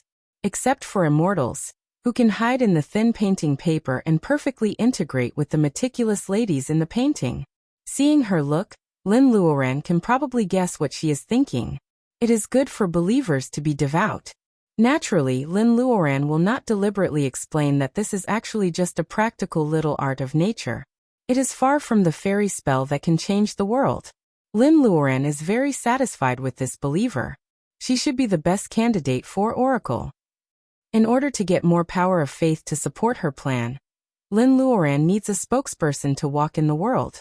In addition to spreading faith, this kind of messenger, who acts on behalf of the gods, is difficult to convince the public without real ability. After years of development, the Lu family has already had the reputation of being an oracle. What they lack is only strength. Lu Qingdai, are you willing to worship me for the rest of your life and never betray your faith, whether you will be as bright as stars or as faint as fluorescent light in the future? Lu Qingdai vaguely feels that her choice is closely related to her future destiny. However, as the believer of the Lu family, Lu Qingdai has been instilled with the idea that one day when Mortal Heart Fairy comes to the world again, she can do her best. The so-called most devout believer has faith engraved in her bone.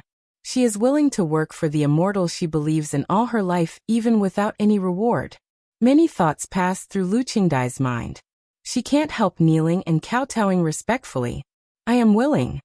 Lu Qingdai, for your sincerity, I will grant you the position of oracle.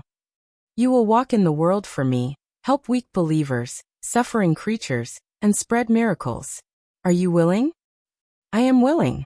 When Lu Qingdai agrees and says I am willing, the line of faith connected 5 years ago becomes a broad road. From this moment on, her life is bound to Lin Luoran's. If Lin Luoran lives, she will live to the end of her life safely. If Lin Luoran dies, she will die suddenly. Being trusted like this, Lin Luoran can feel a heavy sense of responsibility. Of course, the duty of a god is not only to take. Fire Phoenix said that there is a kind of blessing spell between gods and the most devout believers. It is similar to the holy spell that Buddhist cultivators use after accumulating merit and faith. However, Lin Luoran's godhead has been condensed for a short time, and her holy seal is not strong enough. She can't spread the power of faith for believers to understand by themselves. Only such a one-to-one blessing can produce the same effect. The position of oracle is full of hardships. You can only experience it in the future. Today, I give you 3 spells of my life as a response to your devout faith.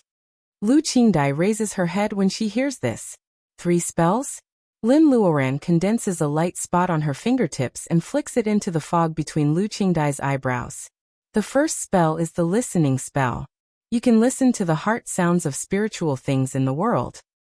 The second spell is the true sight spell. You can see through the falsehood of the world and see the truth directly. The third spell is the thunder punishment spell. You can punish evil and protect yourself. 3 light spots sink in one after another. The fog between Lu Qingdai's eyebrows becomes colorful for a moment. What happens to her is so magical.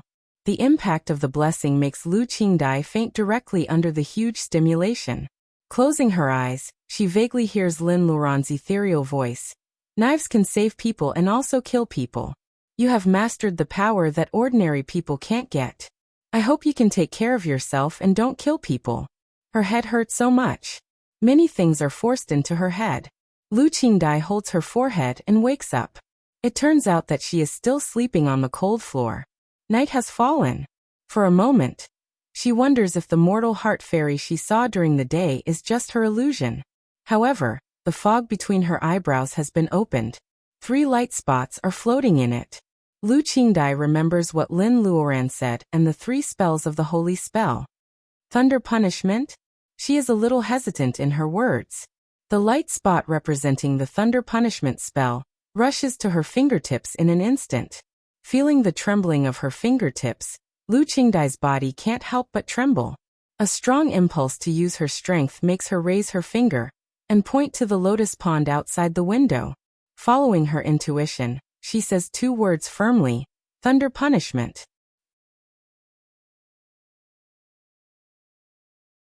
Chapter 488. The alarm of the Lu family's mansion is triggered. Lu Qingdai wakes up with the holy spell. Even if the effect is only 1% of Lin Luoran's, with the expansion of Lu Qingdai's ocean of consciousness and the growth of her own strength, her physique will be improved if she can have 1/10 of Lin Luoran's strength in her lifetime. Prolonging her lifespan will be a piece of cake. The strange thing that happens to Lu Qingdai is the thunder that shakes the entire Lu family's mansion. It is the first time for her to trigger it. She can't control the power, and the white mist in her ocean of consciousness is almost emptied.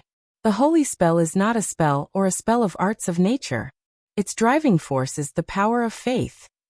The mist in Lu Qingdai's ocean of consciousness is the feedback of the power of faith generated by her years of worship. It will take some time for Lu Qingdai to realize these things.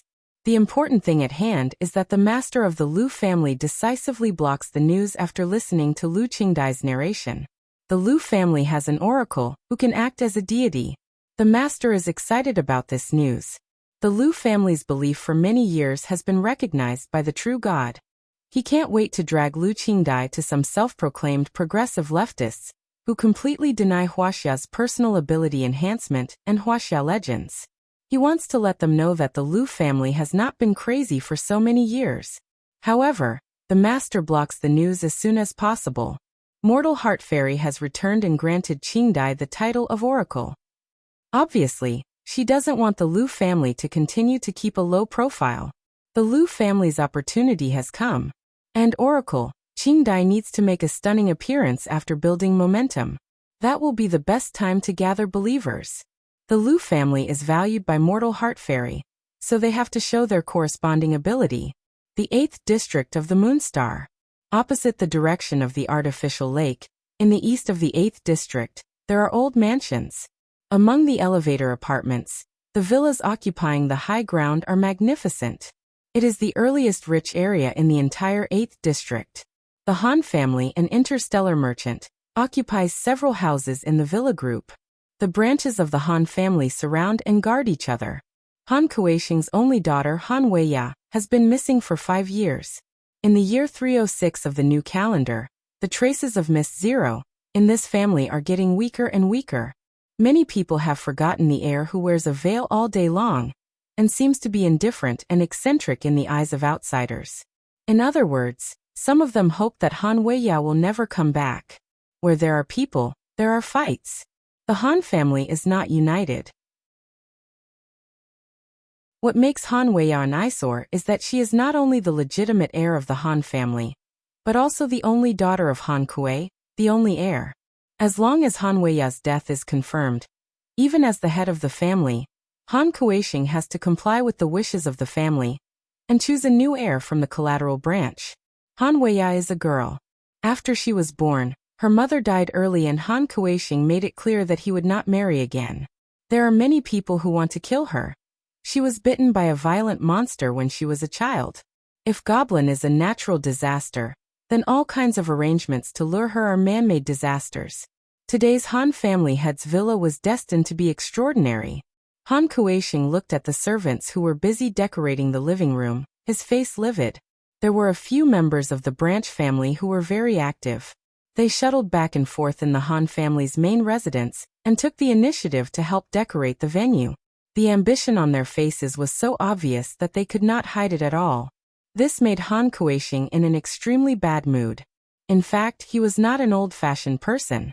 He didn't think that the future of the Han family could only be controlled by the lineal descendants. To be honest, he didn't want his daughter to shoulder such a heavy burden. Anyway, with the wealth of the Han family, as long as Han Weiya didn't lose her mind and collect starships like luxury cars, she could never spend it all in her life. What made him unhappy was that the ambition of the family was not comparable to the ability. None of the most active members of the Branch family had the potential to become the heir. And tonight's dinner was said to be a family get-together, but it was actually to force him to put the election of the heir on the agenda. These people were not destined to be the crown prince, but they got the disease of being the crown prince. Han Kueisheng's face was gloomy. He didn't show any kindness to these people who secretly cursed his daughter's safety. He didn't know how Wei was doing. That girl was really heartless. She didn't contact her family for 5 years. Achoo. The Edward is parked in the passenger ship area of the 8th district of Moonstar. Han Weiya, who was nagged, sneezed. Looking at the big and small bags in front of her, Han Weiya rubbed her red eyes. She felt a little shy when she was close to home. She was only 16 years old when she left home willfully. When she set foot on the land of Moonstar again, she was already 21 years old. 5 years was enough for a young girl to become beautiful and charming. Shuang Shuang, do you think my father can still recognize me if I stand in front of him? Han Weiya touched her face. She was once possessed by the goblin. She was so ugly that people didn't dare to look at her directly. Girls changed a lot when they grew up. After driving away the goblin, her facial features opened up again. She was worried that Mr. Han at home couldn't help her. Ma Shuang is half a head taller than Han Weiya. Her eyes are big and full of mist all year round. Only when talking about common sense of personal ability enhancement will she be very smart. Usually she can form a confused pair with Han Weiya. Don't worry. The blood relationship can't be cut off. Your father can recognize you even with his eyes closed. Come and try this dress. Aunt Lin said that if you don't dress up, your father can't tell how much you have suffered outside. Han Weiya was angry. Aunt Lin clearly said that it was a girl's first social appearance, and it was worth dressing up carefully, okay? However, brushing the soft satin dress in her hands, Han Weiya thinks for a while. Since she was disfigured, she really hasn't appeared in public, right? Coincidentally, tonight is the traditional day of the Han family. There will definitely be a gorgeous dinner party. Humph, who has the patience to attend a banquet? If she had the time, she would rather play with herbs. Han Weiya fiddled with the porcelain bottle in her hand, a little absent-minded. With the relationship between that person and her father, he should be invited, right? 5 years passed in the blink of an eye. If she could see him again, it would be a good choice to force herself to attend the banquet. She is also looking forward to her appearance in the evening. Aunt Lin is right. She should make a stunning appearance. Seeing that Han Weiya is absent-minded, Ma Shuang's misty eyes are more depressed. Her friend obviously has a sweetheart. Who could it be? She has been thinking about it for 5 years. On the Yamen planet, which is close to the Caesar star, there is a most ordinary grocery store. It has the most common agricultural products of the Caesar star, and rare specialties of remote planets of the Alliance. Although it is small, it is all-inclusive. The things inside look much more sincere than the appearance of the grocery store. However, under the cover of this ordinary grocery store, it is a contact point of the Weir family of the Caesar star. The family members who know the existence of the grocery store are all direct relatives. For example, a noble child who has been confirmed to have died in the line of duty for 5 years suddenly appears in front of the person in charge, which is enough to make people wipe their cold sweat countless times. After talking for a while, the frowning eyebrows of the person in charge of the contact point gradually relax. The short and fat businessman even squeezes out a smile. Master Colin, the news of your return? The person who died in the line of duty has come back to life again. The Weir family must have a unified statement, right? Colin Weir, who is crossing his legs, peels a pistachio and chews it in his mouth. Don't worry. It is not the time to make it public. Before we have the strength, we can't slap the Alliance in the face, can we? The contact person says yes. Colin Weir suddenly flicks the pistachio shell in his hand. A fly is nailed to the door. Colin Weir's eyes flash. Your store should be cleaned. Clean what? The contact person opens the door and sees that the only worker in the store has fainted by the door. He immediately realizes that Colin Weir is talking about cleaning the staff around him. Is there a spy in the contact point? The short and plump liaison officer was sweating profusely, and it was not an act at all. Colin Weir pats him on the shoulder to comfort him. Remember to say hello to the patriarch for me. Master Colin Weir, where are you going? Colin Weir takes a handful of pine nuts in the store and walks while chewing. The Earth. There will be a big play on the Earth soon. As an important actor, Colin Weir is still looking forward to his stunning appearance. Lin Luoren doesn't use the listening spell on the master of the Lu family. She can't guess his idea of maximizing benefits. The scenes that happen in different places at the same time all indicate that Lin Luoran is going to make a big move. Returning from the Nami Star to the Alpha Alliance Star territory, Lin Luoran holds the fake Nami Alliance ID card, issued by the royal family for them. The Edward starship also changes its appearance. Their return journey is not delayed by avoiding the interrogation of the Alpha Alliance. 2 years of time was not spent on sailing. She has seen many planetary civilizations with different customs on the way. She has also spent countless time in space to figure out and learn the arts of nature supported by the meta of a gathering vitality cultivator, as well as the seemingly useless but infinitely useful holy spells. 5 years ago, Lin Luoran was a little embarrassed to wander in the interstellar space. She no longer fights unprepared battles. Lin Luoran is already a qualified gathering vitality cultivator. In addition to confidence, Lin Luoran finally has the strength to match her confidence. She can return to the Alpha Alliance above board and return to her beloved home star.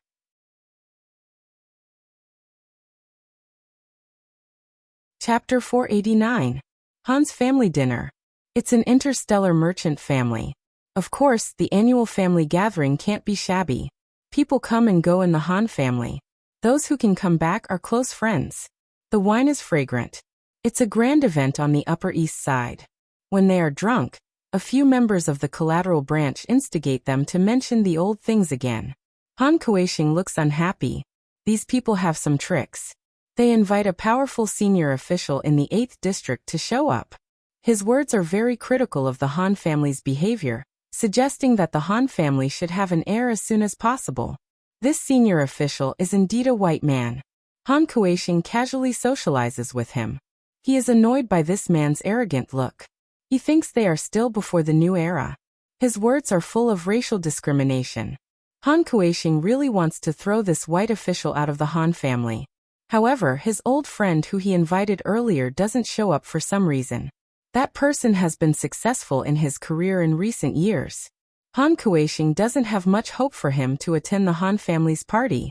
However, at this time he still hopes that some heavenly soldiers will come from the sky to help him drive away this white official, who doesn't know how to read people's feelings. Guests are here. Send 200-year-old ginseng, 200-year-old sealwort, 2 jars of spirit wine, and 2 deep-sea corals. The MC shouts, which makes the Han family surprised. It's hard to buy real elixirs with money these days. Who is so generous? Even the white official feels that it's worthwhile to come here today when he hears the so-called 100-year-old ginseng and sealwort. He is a little overjoyed and decides to talk to Han Kuei-shing after the party is over. Han Kuei-shing is confused. Except for Mr. Pang, his close friends are all here. Old Pang is not such a person. Who sent such a valuable gift? The young MC in a tuxedo can't help but secretly look at the guests around him. She is beautiful, but her refined temperament makes people dare not to blaspheme her. Since the Dongting incident 5 years ago, many people in the Earth Federation have embraced the ancient style of Wuxia. They imitate the ancients to learn the 6 arts, and wear ancient costumes. There are also many retro costumes on the streets of the 8th district of Moonstar.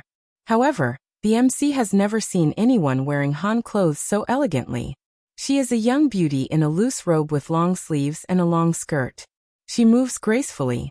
A faint fragrance of flowers and plants wafts into people's nostrils. She is simple and elegant. Her gift was too expensive, and the master of ceremonies was not sure of her identity, so he called her a guest. Han Weiya has been with Lin Luoran for a long time, and she has traveled all the way. She has seen much more than before.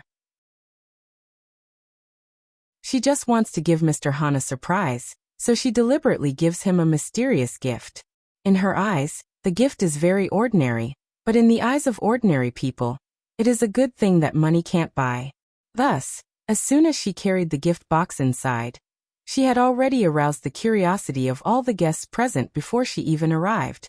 Everyone stares at the door. Han Weiya's purple dress is so attractive that the unmarried male guests are dazzled and amazed. Even the narrow-minded female guests have jealousy in their eyes, but they have to admit that the young woman in the purple Han costume is so beautiful that it makes people feel ashamed.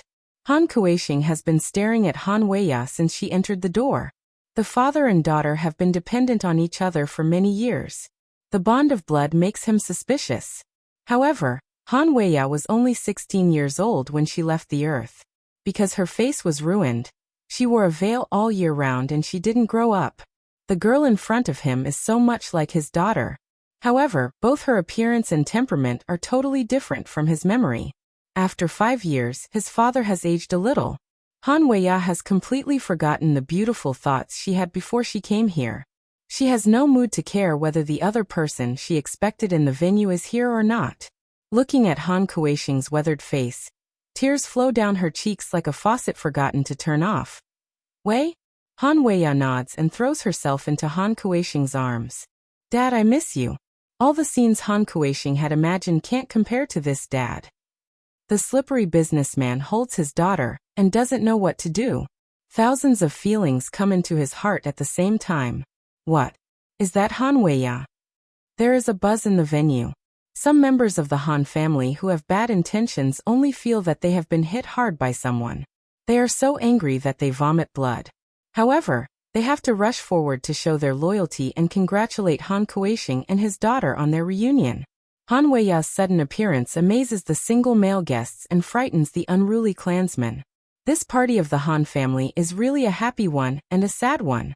At the same time, in an office in the 8th district, Mr. Pang has just finished a large number of documents on his desk.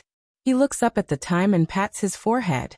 He is so busy that he even forgets Han Kueisheng's invitation. He doesn't know if he can catch up with Han Kueisheng now. Mr. Pang stands up and tidies up his clothes. He is about to call the secretary in.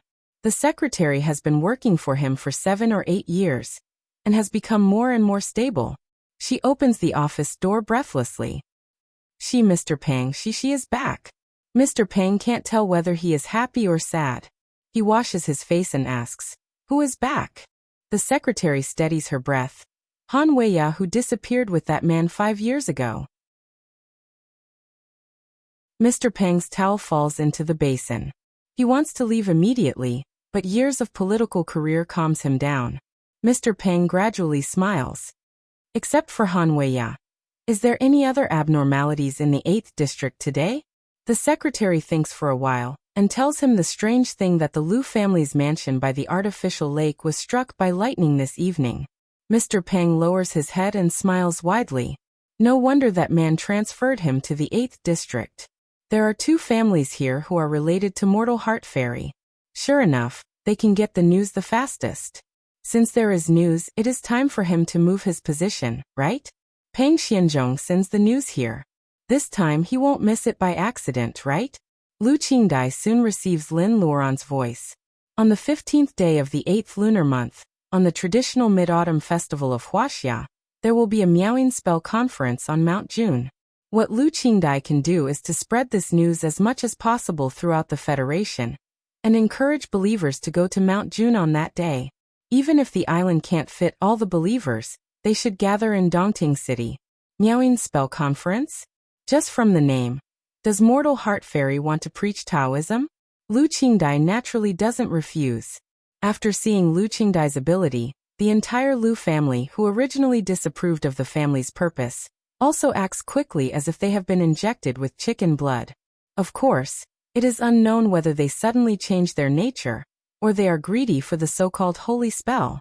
Gathering all believers will be a grand event. In the new era, the Earth Federation still strictly controls the flow of citizens. How to make thousands of people believe in the Lu family, and how to make them pass the approval smoothly and gather near Mount June Island, is not a simple thing. As an oracle, Lu Qingdai has to cooperate with the plan of the Lu family's think tank. Through premeditated coincidences, she shows her magical ability. She promotes the Miaoing Spell Conference by creating momentum. Coincidentally, the location of the spell conference is Mount June. The Alpha Alliance has never given up catching Lin Luoran, the last female cultivator. In short, as soon as the news is released, there is an undercurrent surging. The Lu family's mansion works day and night. Spies come in batches one after another. They use micromonitoring devices. The Lu family is completely exposed to some forces. One day Lu Qingdai comes back. She is tired and she has to prevent being monitored. Even people will get angry. Not to mention the young lady of the Lu family who has been spoiled since she was a child. Lu Qingdai ignores the persuasion of the head of the family. She uses the spell of true sight to find countless surveillance devices outside the Lu family's mansion. She doesn't even let a fly go. This afternoon, there is endless thunder outside the Lu family's mansion. When Lu Qingdai is exhausted, the entire Lu family finally gets privacy again. The Alpha Alliance and some left-wing forces of the Earth Federation hate Lu Qingdai so much. They can't wait to catch Lu Qingdai and interrogate her 100 times. However, they don't want to alert the enemy, so they hold back their anger and wait to catch Lin Luoran. It is easy to fish in troubled waters. Under many undercurrents, there is a low-key but powerful force quietly adding firewood to the momentum of the Lu family. The Meowing Spell Conference is not only publicized to all people in the Earth Federation, but also many people in the Alpha Alliance are curious. For a while, people gather from various planets. The number of people preparing to go to Dongting on the Earth has reached an astonishing number. The new mayor of Dongting City after Mr. Pang is both worried and happy. It is very difficult for the infrastructure of Dongting to accommodate so many people at the same time. He is happy because as long as he can handle this high-profile Meowing Spell Conference well, it will also be a political achievement. Time is approaching. Where is Lin Luoran who causes all this? In the old house of the Ma family by Dongting Lake, there are no vegetables in the past 5 years.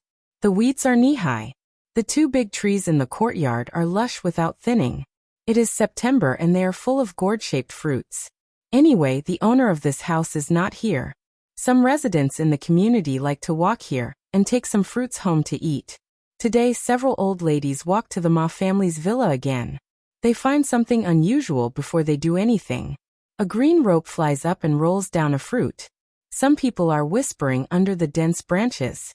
They seem to be surprised by the taste of the gourd fruit. Although the voice is low, it really comes from the yard with the closed iron gate.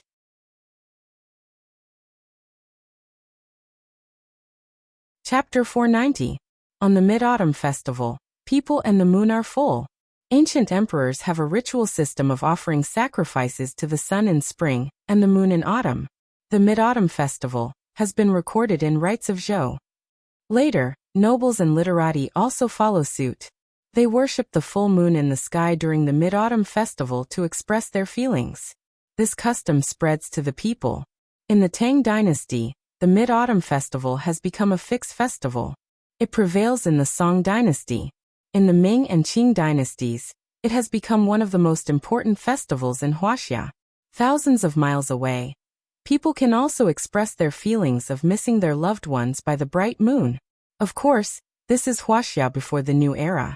Since the war that almost destroyed the Earth's civilization, the sky has always been filled with dust particles. The survivors on the Earth have never seen the bright moon again. As time goes by, the Mid-Autumn Festival is gradually forgotten. However, the Mid-Autumn Festival in the year 306 of the new calendar is always different. This day is recorded in the notes of literati of the Earth Federation and unofficial history legends. No matter how the literati think, they all remember one point. The Meowing Spell Conference. When the clock crosses 12 o'clock on August 14th, the 15th day of the 8th lunar month has not officially arrived. Many people who pitch tents by Dongting Lake can't sleep. Because there are too many people coming to the spell conference, the accommodation in Dongting City can't be occupied. Although some people live in private houses, a small number of people choose to pitch tents by Dongting Lake. The lake water is clear and the willows are green. Living by the lake is no worse than living in a hotel. As of August 14th, more than 400,000 people have poured into Dongting because of the Meowing Spell Conference. Half of them are people of the Alpha Alliance from various planets. These people are too idle. They just want to watch the fun and rush to Dongting City. There are cultivators on the Earth who have peeped at the genetic secrets of the human body. They can prolong their life by cultivation. This is confirmed by the Alliance. However, can the absurd legends on the Earth also come true? Many people come with this kind of curiosity and the mentality of waiting to expose the scam. Mount June Island is crowded. It has long been surrounded by those who arrive first. There is no open space for them to stand. Later people open the way with crystal coins. If they can't buy a nearby place, it is also good to rent a ship from the Dongting government to approach the island. If it doesn't work, they can occupy the high ground and lock on Mount June Island with binoculars.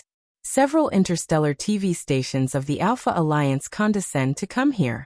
They install countless cameras and strive to shoot a 720 degrees omnidirectional live broadcast. Their advanced equipment makes the TV stations of the Earth Federation very angry. Speaking of which, this is clearly a grand event of the Earth Federation. Why does the superior Alpha Alliance come here? The legend of Mount June Island was also dug up.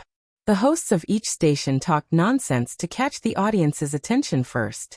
After you finished singing, I came on stage, and the quarrel continued until night fell.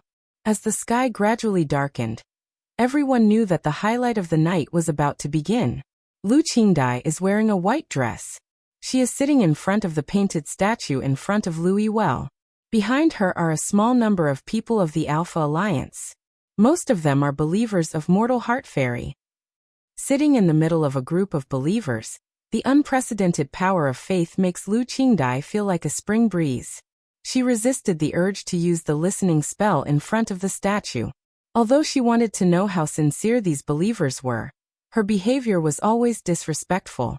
In an office in the 8th district of Moonstar, countless paperwall TVs are set up. They take turns to broadcast the so-called exclusive news of each interstellar TV station. The environment is a little noisy, but the gentle Mr. Pang is standing with a little respect that is not well hidden. The Wuxia man leaning on the sofa has been staring at the paperwall TV for a whole day. He seems to be tireless. Mr. Pang is a little helpless. You can go to Dongting. Mr. Pang can't figure out why the Wuxia man and his power can occupy the most advantageous position on Mount June Island. Why does he have to work so hard? The Wuxia man stares at the wall without looking back. After a while he lowers his voice. No one knows whether he is answering Mr. Pang or talking to himself. I want to see her as soon as possible, but I'm afraid that she doesn't want to see me. Xianzhong, do you know why I chose you when there were so many people competing in the academy? Speaking of the past, Pang Xianzhong becomes more respectful. He was a student from a poor family. His parents died and he only had one elder sister to rely on. They were so poor that they couldn't even afford the negligible tuition fees of the Federation. It was the man in front of him who chose him and let him study. He sent him to the best official cradle academy and secretly arranged for him to enter the federal government. Pang Xianzhong only knows a little about the strength of the Wuxia man. His benefactor is very influential. It is said that he is not only involved in the Alpha Alliance but also other alliances in the galaxy. And Pang Xianzhong is not the only beneficiary. What does it matter? It doesn't prevent him from being grateful. That was my lucky day. It is rare for Pang Xianzhong to abandon the hypocrisy of a politician. His words are very sincere. The Wuxia man smiles in a low voice. Because your temperament is very similar to a person. Pang Xianzhong is stunned. The voice of the Wuxia man is getting lower and lower. Even Pang Xianzhong can't hear the latter words clearly. The person who was so annoying in the past doesn't seem so annoying now. However, it's okay to have a similar person. It's better for you to die. The corner of the Wuxia man's mouth moves. He has smiled, but his smile is a little bloody, which makes people feel uneasy. Hello everyone. Welcome to Capo Channel 2. I am now in Dongting City, a rank 1 member star of the Alliance. At 8 o'clock in the evening, there is no movement at the so-called spell conference. Similar to the live broadcast reporters, the false believers are restless. Those Alliance people who sneak into Mount June Island are laughing in the crowd. There will be a moment of peace wherever Lu Qingdai glances at. However, Mount June is not small and there are too many people. There are always corners that she can't take care of. She also feels a little serious in her heart. It's not because she doesn't trust Lin Luoran. She is just annoyed that these people don't respect Mortal Heart Fairy. Qingdai, don't waste your energy on other people's thoughts. A clear female voice rings in Lu Qingdai's ears. Lu Qingdai quickly responds. She stands up and kowtows to the painted sculpture 3 times. Believer Lu Qingdai welcomes the fairy. As she takes the lead, believers on Mount June Island are the first to shout. The sound spreads out and the lakeside is buzzing for a while. It's the response of the group voices on the lakeside embankment. Some grinning Alliance people also cheer. After 3 shouts, there is no movement around Mount June. They can't help but sneer. Could it be that Mortal Heart Fairy is too shy to see people? It's obviously a lie. I came here in vain. Haha, I heard that the hairy crabs in Dongting Lake are good. It's not a waste of time. Let's ask the mayor of Dongting for some specialties. Lu Qingdai clenches her hands so tightly that her nails almost pierce into her flesh. These people make her have the impulse to throw thunder punishment spell and kill them all. The hour hand just points to 9 o'clock. On August 15th before the new era, this is the roundest and brightest time of the moon. However, at this moment, there is only the dim light from the lake on Mount June. It seems that the atmosphere is heavy, until a moonlight breaks through the heavy black clouds and shines on Mount June Island. Even the surrounding lake is illuminated. The moonlight tonight is really good. Many people secretly sigh. However, they suddenly realize that the moon has not been seen on the earth for a long time. Where does the bright moonlight come from? Everyone looks up and finds that the moonlight they are bathed in is like someone splitting the polluted gas over the earth. The moonlight is unyielding and casts down with the momentum of sweeping away the darkness. It can dispel the haze in people's hearts. In the blink of an eye, the light becomes free and brighter. A few bright lights come from the direction of the moon star. The wonderful sound of Chinese bamboo instruments is coming from afar, washing people's hearts. Gradually, people can see that it is a few fairies flying to Mount June Island. Some are playing the guqin, some are playing the sheng, and some are holding the pipa. The beautiful voice was moving and the celestial figure was faintly discernible. This dreamlike scene made the believers kowtow again and again. It also made the onlookers shut their mouths unknowingly. In this situation, even the sound of breathing was like blasphemy. Who said that there are no fairies in this world? Even the major radio stations of the Alliance can't find these fairies.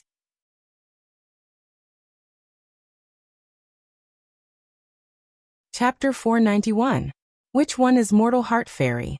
The older believers look again and again. The fairies who are playing the music are so beautiful that people don't dare to look at them directly, let alone see their faces clearly. However, with just a glance, most people know that Mortal Heart Fairy is not among them. All they know is that Lu Xinyo has painted various fairy paintings in her life, which are only 70% or 80% similar to Lin Luoran herself. Those fairies playing music are extremely beautiful, but they are not Mortal Heart Fairy. The music is so moving that people can't have any evil thoughts. The female fairy playing music is smiling like a flower. Even her hair is extremely beautiful. At this moment, many people on the scene are intoxicated by the music. The anxiety caused by the long wait is soothed by the music.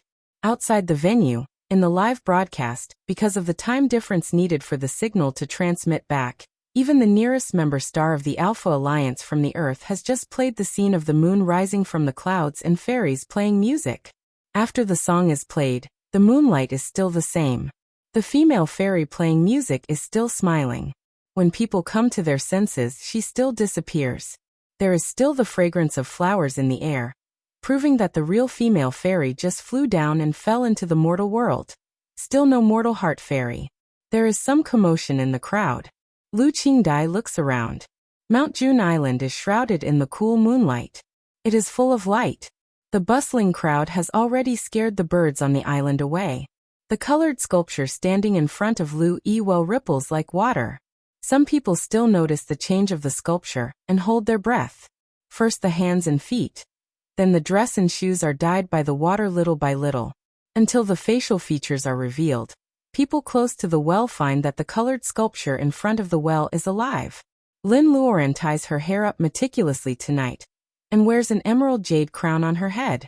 She breaks the tradition of Wuxia ancient costumes with a man's crown and a woman's hairpin. It is simple and elegant. The face shape is completely exposed, which makes her profile more perfect. Her eyes are shining like stars. Fairy. Lu Qingdai is the closest and she is the first to come to her senses. Everyone wakes up from this kind of freehand landscape feeling. They can't help but step back. It is a kind of blasphemy to get too close. A halo softer and whiter than the moonlight shines on Lin Luoran. She nods to Lu Qingdai calmly, and then opens her palm. She puts an unknown seed under her feet at random. Filming equipment from various planets of the Alpha Alliance perfectly witnesses the myth of the Earth. The seed is planted by Lin Luoran. She suddenly turns around and smiles. Who can lend me some water? Lin Luoran's voice is not loud, but not only on the island, but also on all the boats on the lake, and the citizens on the embankment can hear it clearly. Lin Luoran is like a clear spring running through people's hearts. She is more approachable and kind than they think. However, why does Mortal Heart Fairy suddenly ask everyone to borrow water? A middle-aged woman who was sitting closer to them boldly took out her own glass of water.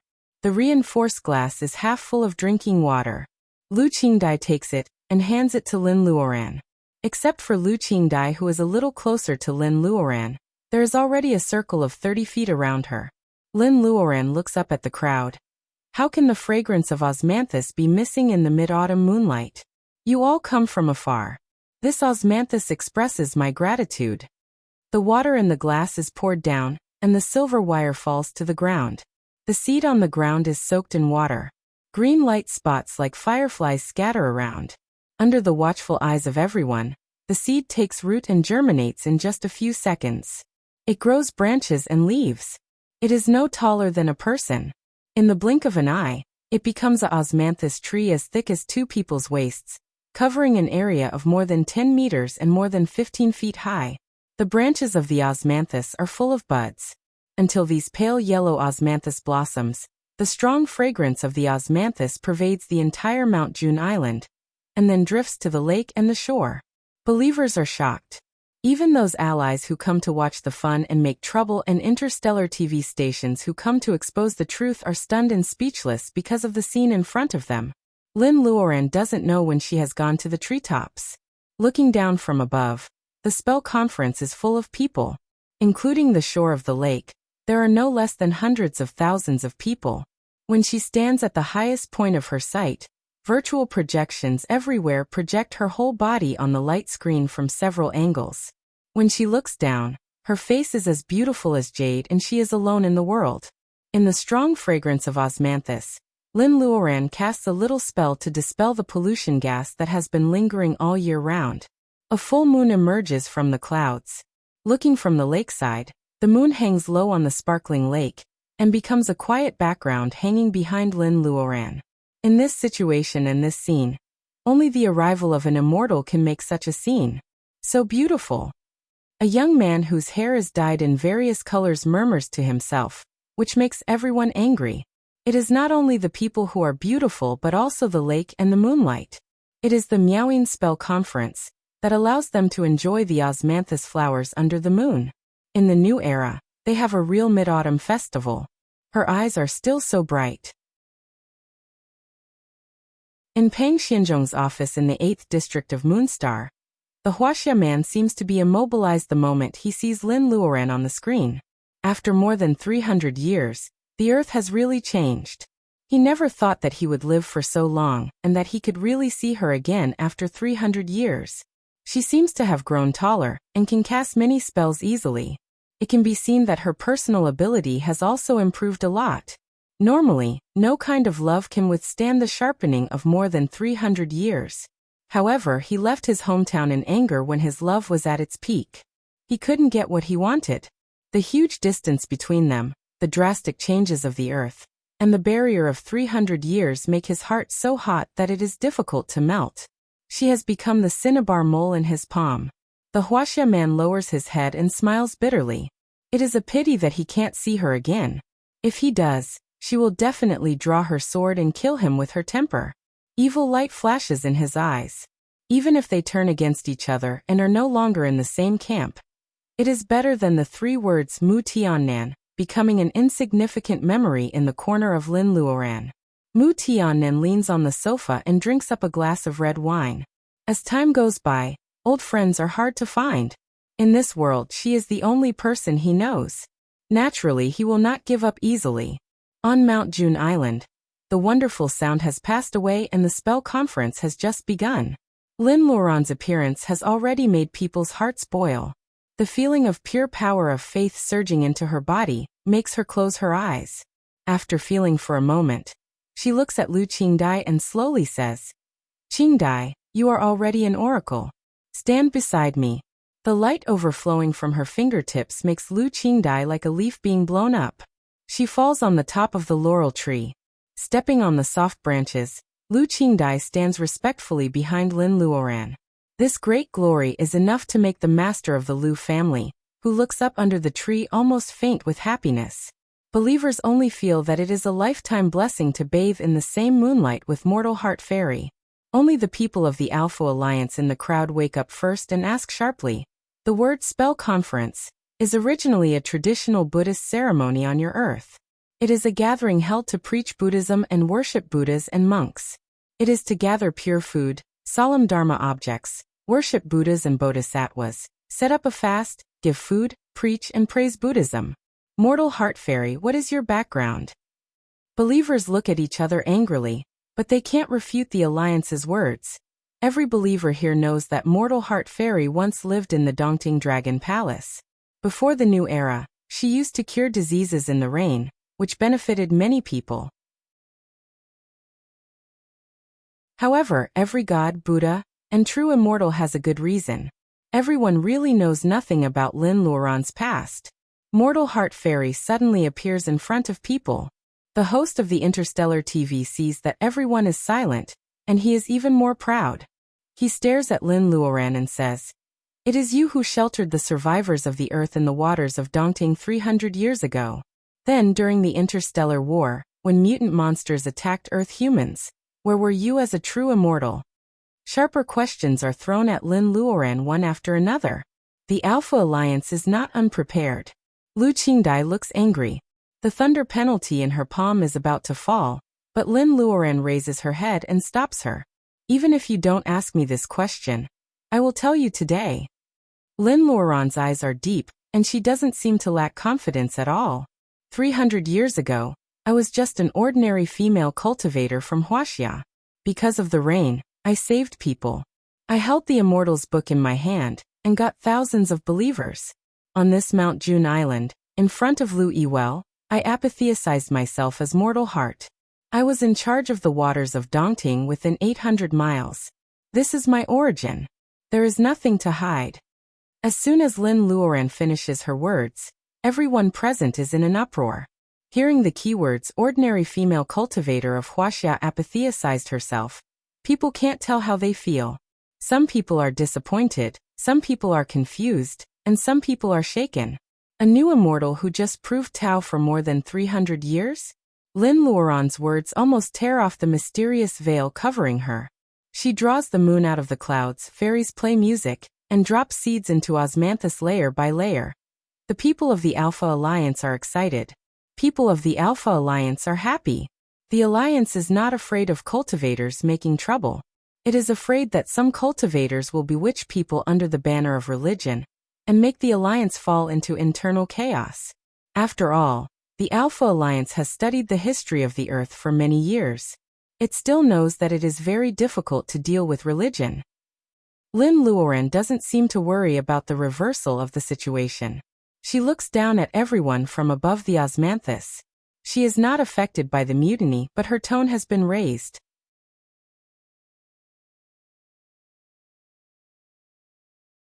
Chapter 492. When Lin Luoran says evil intentions, her smile is impeccable.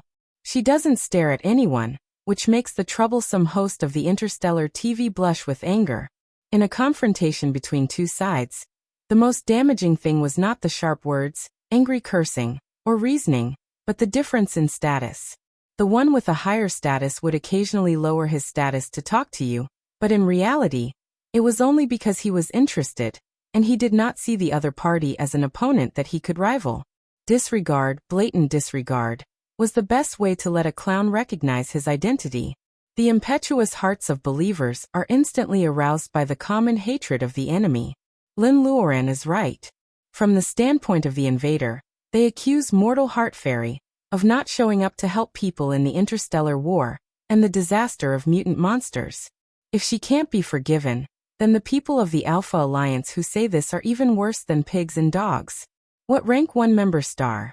In the name of aid, they plunder the Earth's resources, and mutant monsters' crystal nuclei are bought at a very low price. These are not what the residents of the Earth Federation beg for. The 8 districts of Moonstar have perfect bunkers. The air in the districts is said to completely imitate the air quality of the Earth before the new era. And before the 20th century, Pluto is about to be developed. However, they are not the Earth at all. The humans on Earth who were born after the new era had never enjoyed the wind that belonged to nature. Mortal Heart Fairy has never shown up.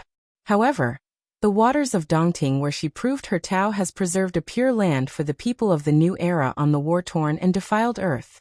These people of the Alpha Alliance are sowing dissension as invaders at this time. Believers are angry for no reason. The emotions that have been suppressed for generations need to be vented. In the hustle and hustle, the host of the Interstellar TV is taken down. On the crowded Mount June Island, the Earthlings burst out in silence like beating drums and passing flowers. They work together to carry several people of the Alpha Alliance from the center of the island to the edge of Mount June Island. They don't hesitate to throw several people of the Interstellar TV into Dongting Lake. Plop! The crowd bursts into cheers. Lin Luoran watches all this from the laurel tree. It is easy for her to kill these people, but it is definitely not as good as the effect of making believers unite against the enemy. Not only did the unstable balls of faith not extinguish, they became even more solid. Lin Luoran raises her head. Not enough. The power of faith is far from enough. Fairy, you control the waters of Dongting within 800 miles, so Dongting City can become a pure land. What about other places? Don't you care about them? A 7 or 8-year-old girl is held in her father's arms. She speaks out her doubts loudly. Everyone turns around and the little girl's father is so anxious that he covers his mouth tightly. On the laurel tree, Lin Luoran can see clearly that the little girl's father is a little panicked, while the believers who turn their heads around are somewhat expectant. She felt that the timing of the little girl's appearance couldn't be more perfect. Lowering her voice, she said, "Don't worry. Are you her father?"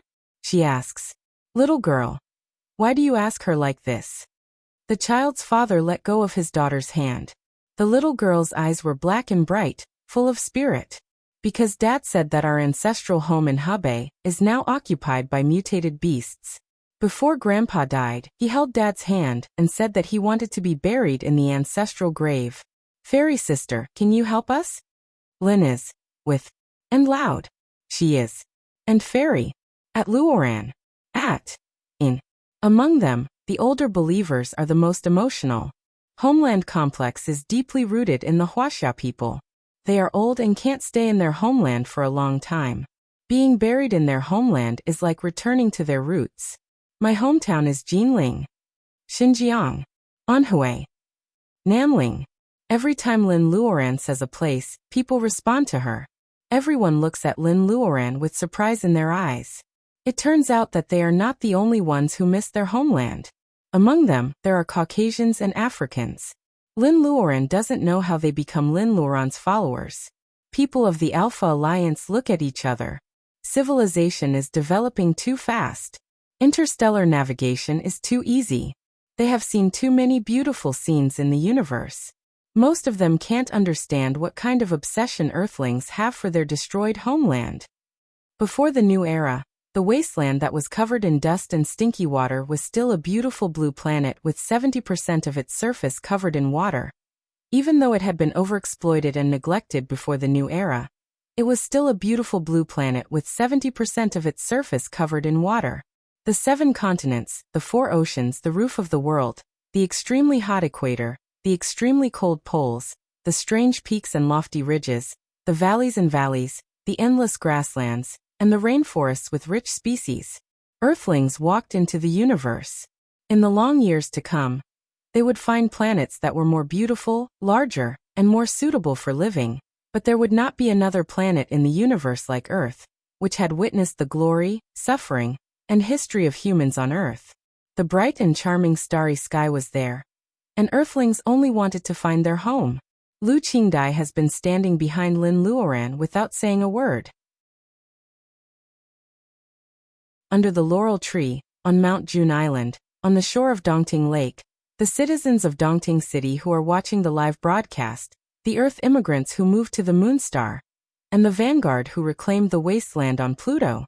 8 out of 10 people who watch the live broadcast are infected by this sad atmosphere. Lu Qingdai remembers the hometown of the Lu family, Jiang City. The little girl who caused all this looks around with her black eyes. She doesn't know what happened to her grandparents, uncles and aunts around her. Lin Luoran knows everything. She is infected by such emotions. Even with the personal ability of gathering vitality, she is also touched for a while. She chokes back her sobs and says softly, "Although I proved Tao in Dongting, I used to be a person from the center of Chuan province. The land of abundance and the beautiful mountains are now the same as Wuxia and other places on the earth. It is all scorched earth with fierce beasts. Therefore, your wish is also my wish." The people of the Alpha Alliance who come to watch the fun don't dare to make trouble again. Although Lin Luoran's tone is light, it is filled with boundless coldness. "I am just a little god in charge of a water area. My magic power is low. 5 years ago, I was forced to leave the Earth by the Alpha Alliance. But today, 5 years later, I am back. I am back and stand with you. I am back and stand with you." Some people are crying, and some people bow their heads and cry silently. People who have not experienced the destruction of their country, invasion, colonization, and being the lowest, rank 1 member star citizen, will never understand this kind of feeling. Please believe me. Lin Luoran is shrouded in the hazy moonlight. She doesn't feel it yet. However, a speech with a script is totally different from sincere words from the heart. Her side face looks extremely holy at this moment. Her whole body seems to be covered with moonlight. The lake, the moon, and the osmanthus tree are all overshadowed. Please believe me, I will do my best. Lin Luoran doesn't say it out, but she has already gotten a response. Faith groups like fireflies fly up from the residential buildings in Dongting City, from the Moonstar, and from Pluto. They are faster than sound and faster than light. In this world, only the power of faith is not limited by distance. As long as it is formed, it will automatically fly over thousands of rivers and mountains and gather to the source of faith. Lin Luoran is the source. She is surrounded by fireflies. Lin Luoran doesn't laugh. She suddenly feels a sense of crisis coming from the opposite direction of the moon star. The entire Dongting know it should be Mount June. She is suddenly locked on. Sure enough, the Alpha Alliance won't allow her to unite the survivors of the Earth, will it? Mr. Pang. The Alpha Alliance's space station in the Equatorial 3 orbit has dispatched 3 starships. Their target is Dongting City on the Earth. The office door is pushed open and the secretary is sweating. Pang Xianzhong grits his teeth tightly. The defense of Dongting City is built and reinforced by him. No one knows the situation better than him. There is no way to fight against 3 starships. The Alpha Alliance has endured for 5 years. This time, the Alliance garrison was uprooted 5 years ago and Mortal Heart Fairy slapped them hard in the face. Is it time for them to take revenge? They didn't even care about the Alliance members mixed in with them? Inform Dongting City of this news. As a last resort, we have to use our backup. We must protect Dongting. Yes, you see, Mu Tianan doesn't respond at all. Pang Xianzhong can't figure out what he is thinking. He has been looking for Mortal Heart Fairy for many years. At this moment, she is in danger, but he is not very worried. Xianzhong, you underestimate her and Wuxia cultivators too much. Even if there was a gathering vitality cultivator in Wuxia, the Earth would not be like this. Let alone Lin Luoran, who is also a deity. The difference between 10 bearing essence cultivators and 20 bearing essence cultivators in understanding and using the law of heaven and earth is enough to affect the whole situation. Air attack. Air attack. Unknown starships are approaching. The alarm in Dongting City is more urgent than when mutant monsters attacked the city. Speaking of air attack, everyone's face changes greatly. People push and shove each other, and it is a mess. Lin Luoran flies up from the laurel tree and has a panoramic view of the entire Dongting water. What are you panicking for? Where's your faith, your faith? Where did it all go? Earthlings in Dongting City at this moment, are you willing to help me repel the enemy ships and defend Dongting? Are you willing to help me repel the enemy ships and defend Dongting? Do we have that ability?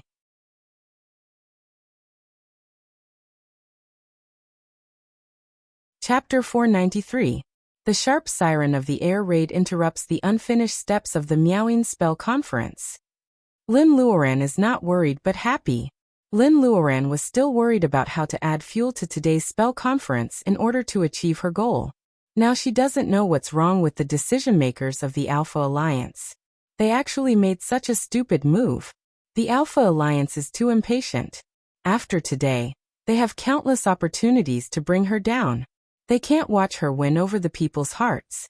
They even want to kill her at her most glorious moment to save the face she lost 5 years ago. Do they want to use the broadcast of the Interstellar Channel to establish their power? In the past 2 years on the return journey of the Edward, she has heard a lot of news about the internal troubles of the Alpha Alliance. In other places, even if Lin Luoran can deal with 3 starships, she can't take care of the safety of others. Unfortunately, this is Dongting, Mount June Island, Lin Luoran's Taoist field. The priesthood in charge of a water area doesn't just work without getting paid. People's hearts have just been united. She is the Taoist field of apatheicized. She has the right time, the right place, and the right people.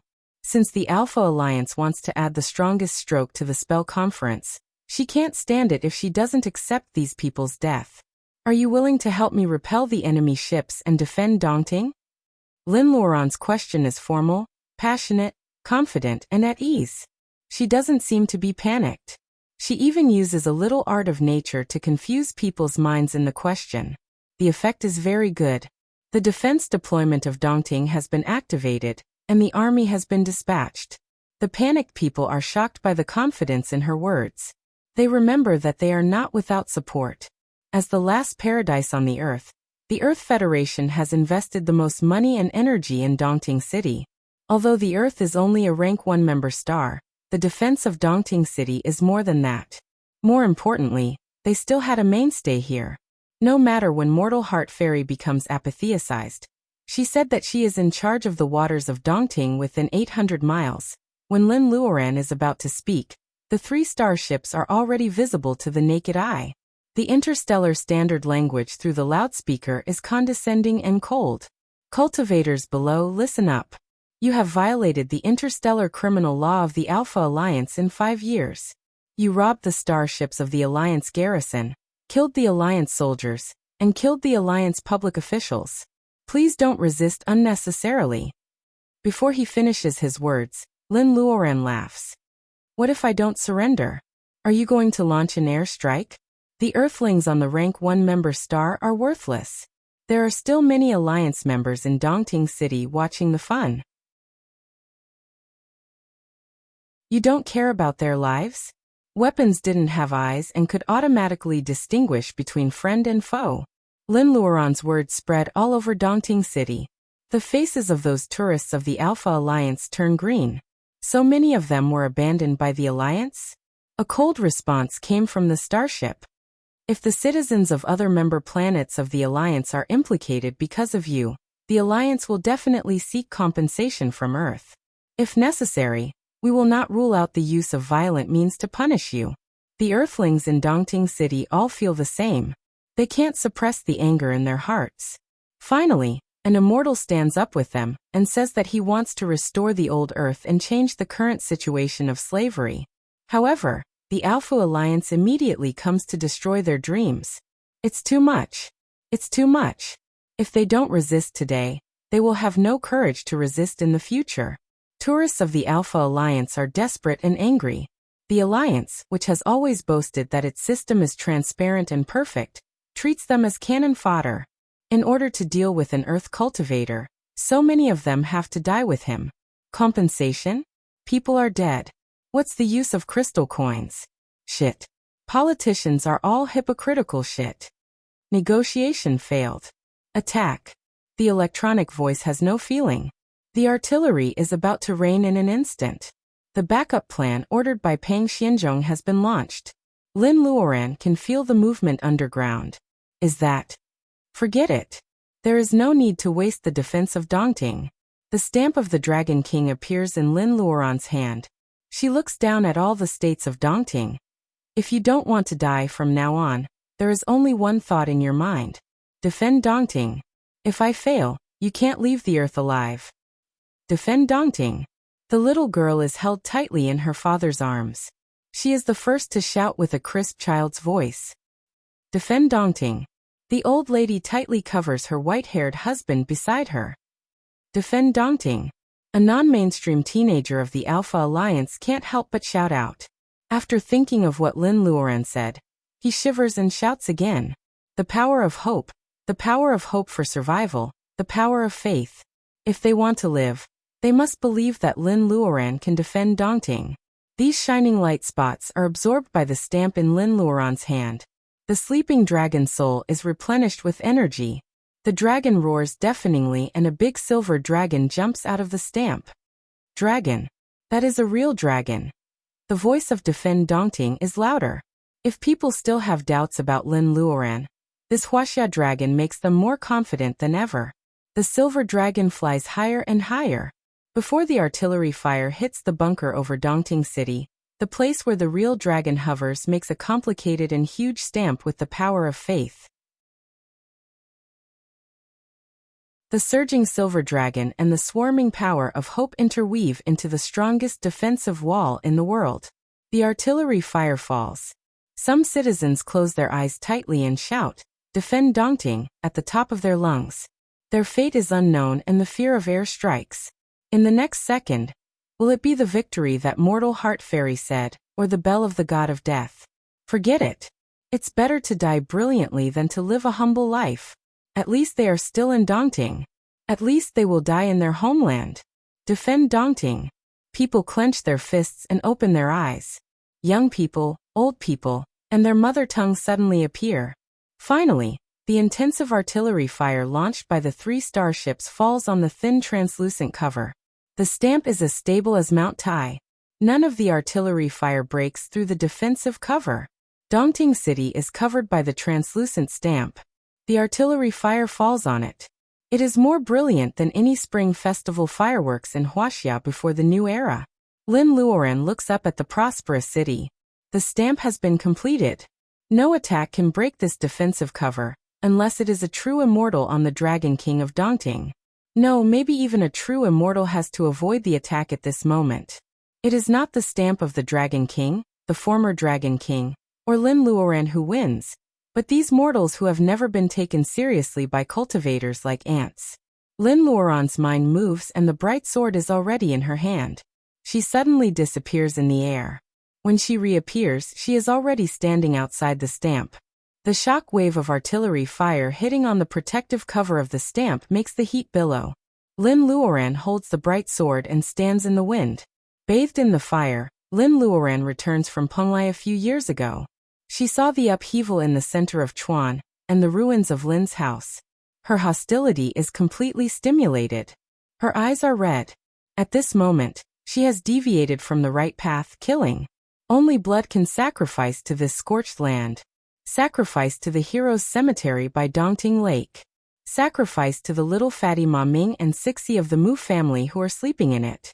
Sacrifice to the compatriots she knows or doesn't know who died in the war. Sacrifice to this once beautiful planet. Lin Luoran splits a small airship with her sword. When she is about to jump to the top of the starship, a blue sword light slides from the southwest like lightning.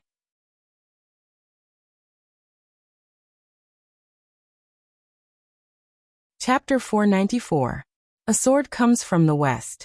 The one flying on the sword is Baojia. Lin Luoran is stunned and she is almost hit by a cannonball. She doesn't know that Baojia has returned to the earth. It seems that Baojia has arrived earlier than her. She also doesn't know when Baojia learned to ride on the sword. What makes her uneasy is why Baojia is here at this time. Baojia rides on the sword and sees Lin Luoran staring at the direction of her flying from with a blank face. Baojia pulls Lin Luoran away to avoid an attack from a tricky angle.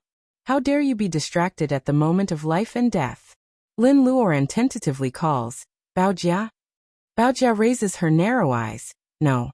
No, It means that she didn't remember the past when she went to the center of Chuan province. It doesn't matter. Whether she remembers it or not, she is here to fight side by side with her at this time. Lin Luoran only feels indescribable pleasure in her heart. Everything goes well today, and the Miaoing spell conference goes smoothly. At this critical moment, Baojia suddenly appears and pretends to fight side by side with her. How long has she been thinking about this day?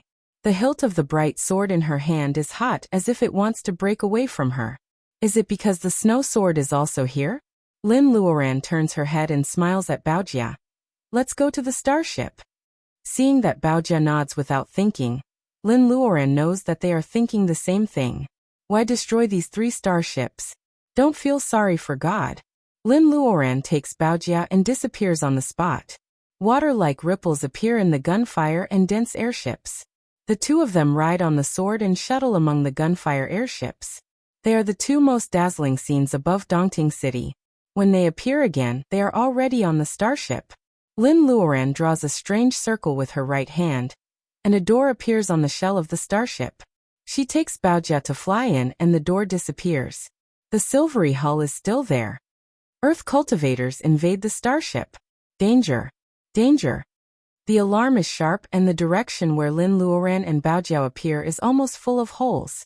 Baojia breaks away from Lin Luoran's hand. I don't need your help. Lin Luoran feels that Baojia's behavior is extremely childish, but she doesn't say much. She points to 2 entrances and tells them to go left and right respectively. Baojia nods and chooses right first. Lin Luoran comes in from the left. After reaching the level of gathering vitality, she doesn't use the 5 elements escape spell at all. Instead, she uses the materialization gate to enter freely, which is the wall passing spell. Although it is not as widely applicable as the 5 elements escape spell, it is absolutely silent, and the detector won't find any abnormal data. Lin Luoran's spiritual mind sees that Baojia is going to the central control room. Lin Luoran doesn't grab her, but clears the obstacles along the way. She takes care of the stubborn resistance in person. She knows that she can't be merciful when 2 armies are fighting. She also rounds up those who are not killed and kicks them out of the starship with the wall-passing spell. They are not cultivators. They die under the attack of the starship itself when they fall into the air. The other 2 starships realize that something is wrong, but there is nothing they can do. After killing the lizard soldiers, Lin Luoran doesn't want to waste any more time on the robot. She contacts Xiaoji and asks if it can take over the starship. This kind of small starship is not as good as the Edward. Xiaoji teaches her to cut off the connection between the starship and the Alpha Alliance. The starship is forced to land on the scorched land outside Dongting City. Soon, a large group of mutant monsters surround it. The small airships are still trying to return and recapture the airship. Baojia and Lin Luoran get out of the starship. Baojia says that she will deal with these people. Lin Luoran is relieved and runs to the other 2 starships. Lin Luoran doesn't know what the enemy commander is thinking. He never gives up the plan to attack Dongting City. Does he think that the life and death of believers can restrain her? Or is she not the target from the beginning? Lin Luoran realizes that she could sneak into the starship 5 years ago. How can the Alpha Alliance not think about it? In the war when the Alpha Alliance invaded the Earth, there were bearing essence cultivators in Wuxia. There were many powerful figures in this world. The Alpha Alliance forced Wuxia cultivators to use the protection of the Tower of Babel. Maybe they used the lives of ordinary people to restrain them. Unfortunately, this trick doesn't work today. Lin Luoran strolls leisurely among all kinds of airships and attacks. Her spiritual mind spreads out unrestrainedly. She even disrupts the combat signal of the starship controlling the airship. The shouts in Dongting City are deafening. Lin Luoran and Baojia fight side by side and easily capture a starship. Now no one worries that they will fail. Other people who have been paying attention to Dongting, such as Mr. Pang, smile. It seems that he hasn't been so relaxed for many years. After this war, the status of the Earth in the Alpha Alliance will be rewritten. Mu Tiannan, who supports him, is very excited. Lin Luoran is very strong now. He calculates in his mind, but he can't be sure who will win if they fight one day. He has an intuition that Lin Luoran hasn't shown all her cards yet.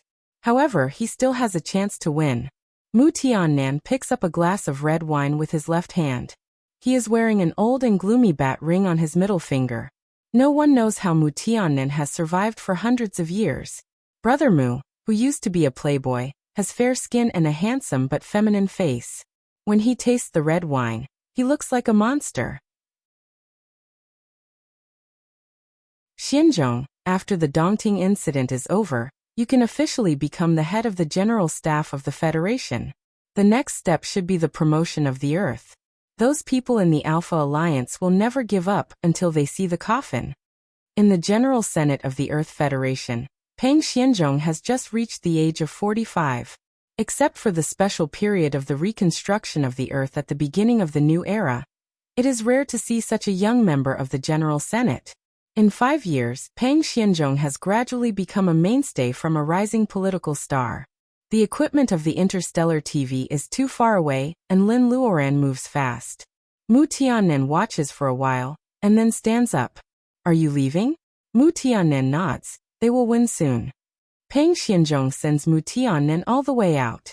He gets on the small airship parked on the rooftop, and tells Peng Xianzhong that he doesn't need to see him anymore. The airship slides out of the rooftop, and flies out of the bunker through a special channel. It flies to the starship hidden in the void. It is not the time to meet them yet. However, he can give some clowns a warning. On the other side of the moon star, there is a space station of the Alpha Alliance. Mu Tiannan points in that direction. A red light comes out of the bat ring on his fingertip. Like a ghost, it flies through the interstellar space and attacks the space station. The red nematode shadow is unimpeded all the way. No one notices it, and it sneaks into a control room of the space station. A young general in the silver military uniform of the Alpha Alliance groans and bends down with a headache. His forehead is covered with sweat and his handsome face is a little distorted. Colonel, what's wrong with you? The major struggles to stand up. Tell them to retreat. The space station can't be used anymore. There is an unknown breath in his eyes. If Lin Luoran is here, she will definitely recognize this old acquaintance who should have died long ago. Sutherland. Got. He lowers his head and his expression changes.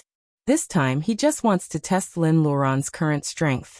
How can there be a big monster? That majestic demonic energy was definitely much stronger than the demonic energy he cultivated when he possessed this person. These damn alien barbarians have no talent at all. Got. Garter left pathetically, and soon, only an empty shell was left of the space station. In Dongting City, Lin Luoran and Baojia are standing on the last captured starship.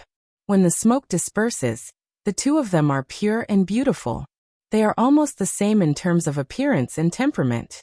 Dongting City is filled with cheers. They not only keep their names, but also feel ashamed for what happened today. Did we win? We won. Dad, we won. Grandpa, did you see that? The Alpha Alliance is not invincible. Mortal Heart Fairy. Mortal Heart Fairy. The sound of people converges into a heat wave, igniting the entire Dongting City. Lin Luoran lands on the laurel tree, and takes back the small seal of the Dragon King. The silver dragon returns, but the seal above Dongting City does not dissipate. Lin Luoran is waiting for the crowd to calm down. She is waiting for the victory picture to be spread to the Moonstar, to Pluto, and to other settlements on the Earth. She is waiting for the moment when the power of faith is the most pious and condensed.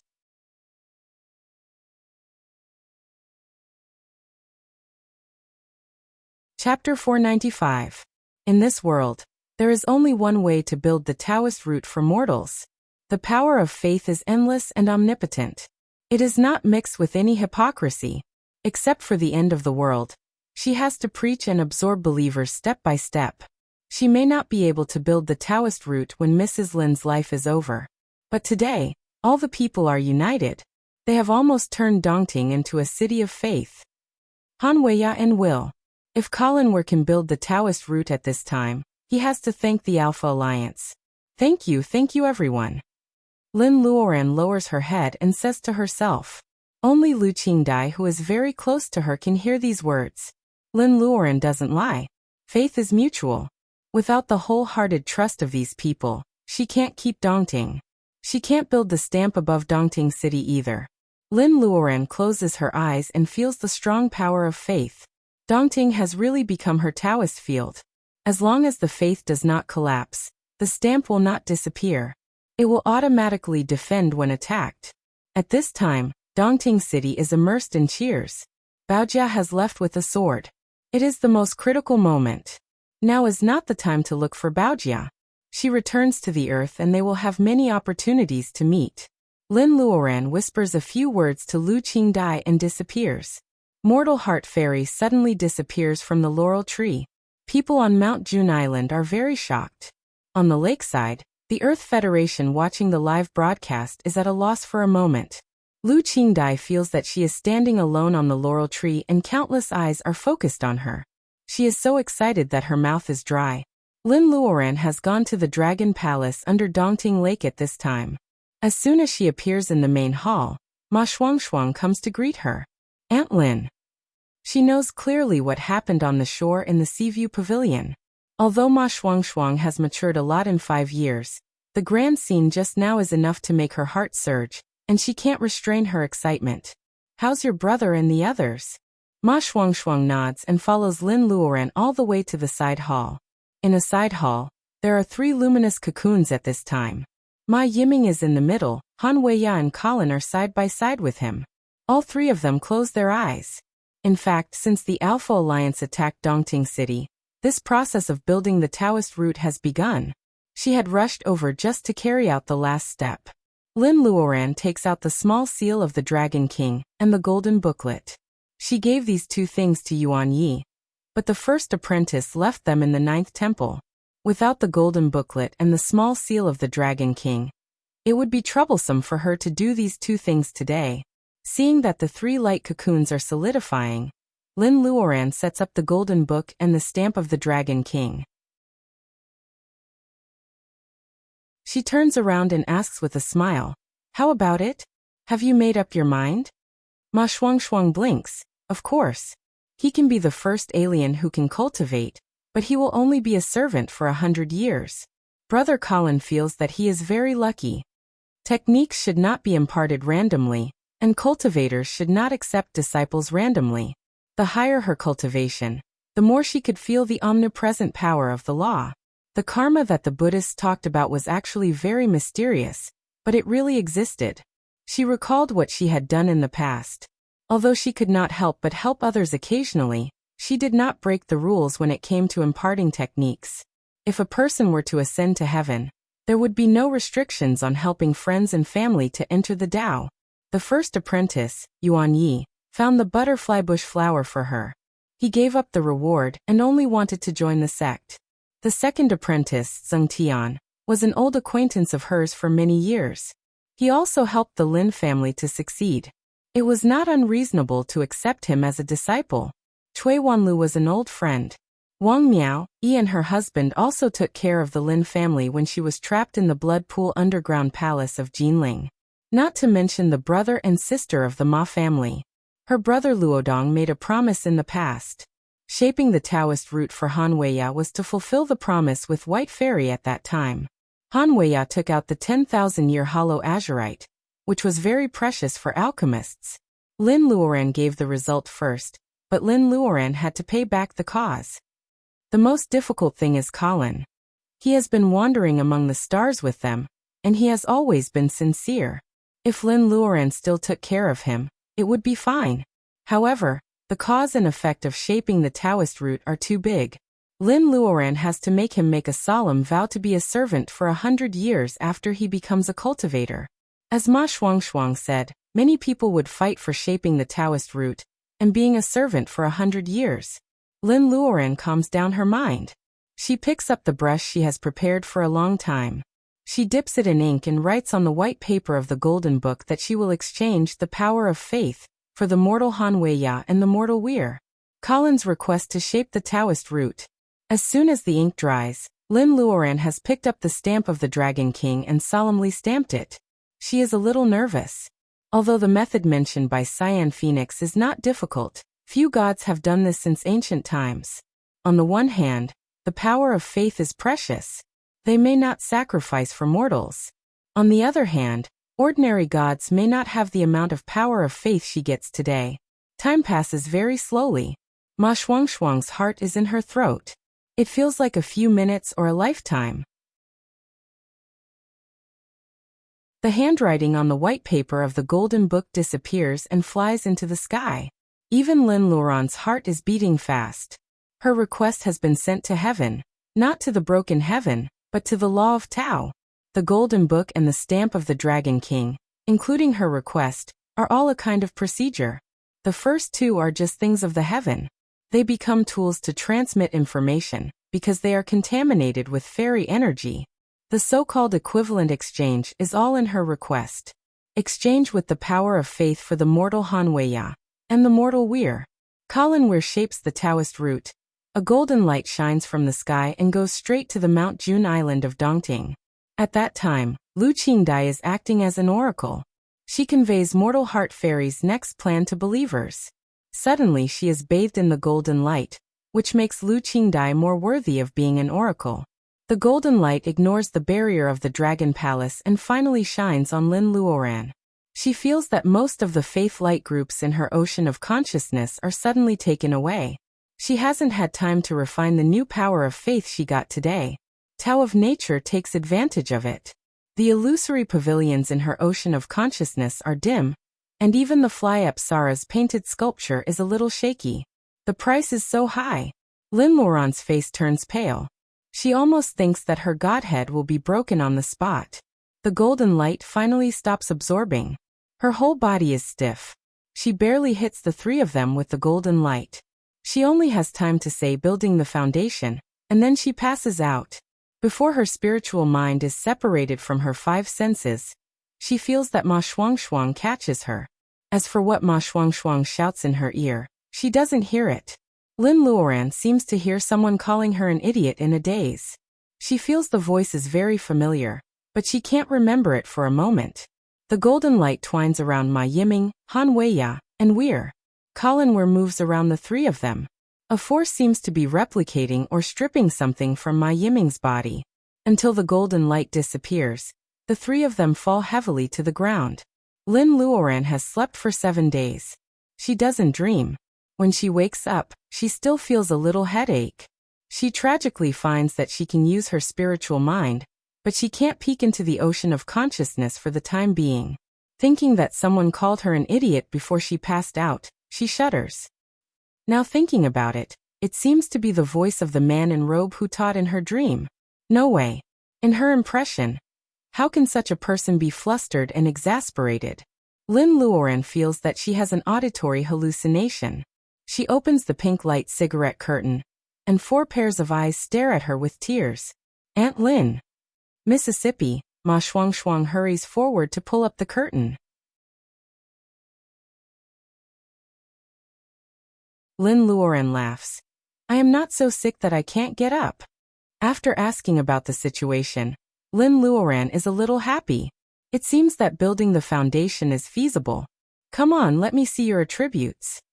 She waves her hand to attract Reiki of the 5 elements of heaven and earth, surrounding Han Weiya and Weir. By Colin Weir's side, taking Ma Yiming as the template for building the foundation, the two may have the Taoist root of 4 elements. If they are lucky, it will be a surprise if they have the 2 elements with the least Taoist root. She doesn't take Ma Shuangshuang as the template because she has the Taoist root of 2 elements. As a result, the person who is going to build the foundation may only copy one of her Taoist root and become a genius of a single element. This is too amazing. Lin Luoran has no confidence at all to succeed. She can't even enter the ocean of consciousness with 4 elements. If she has a single element, she might as well kill herself directly. Reiki molecules of the 5 elements fly around Han Weiya and Colin. The Taoist root determines their future of personal ability enhancement.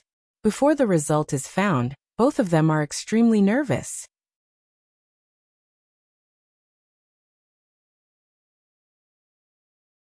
Chapter 496.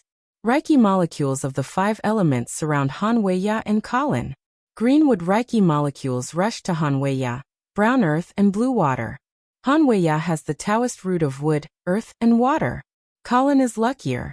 He gets the Taoist root of gold and earth, 2 Taoist roots. He is already talented in personal ability enhancement. Colin's good luck is despised by everyone. Ma Yiming scratches his head. It seems that his Taoist root of 4 elements is the worst. Fortunately, there are 3 bone marrow cleansing bolas. One is for Han Weiya, one is for Ma Yiming, and the other is kept by Lin Luoran. Bone marrow cleansing bolus can't change a cultivator's Taoist root. It can only make cultivators with the Taoist root of 4 elements catch up with those with the Taoist root of 3 elements. It is only useful in the early stage of personal ability enhancement. The success of the foundation building, including the distribution of the marrow cleansing pill, was a happy result. Ma Shuangshuang has the highest personal ability among the 4. She has the Taoist root of 2 elements.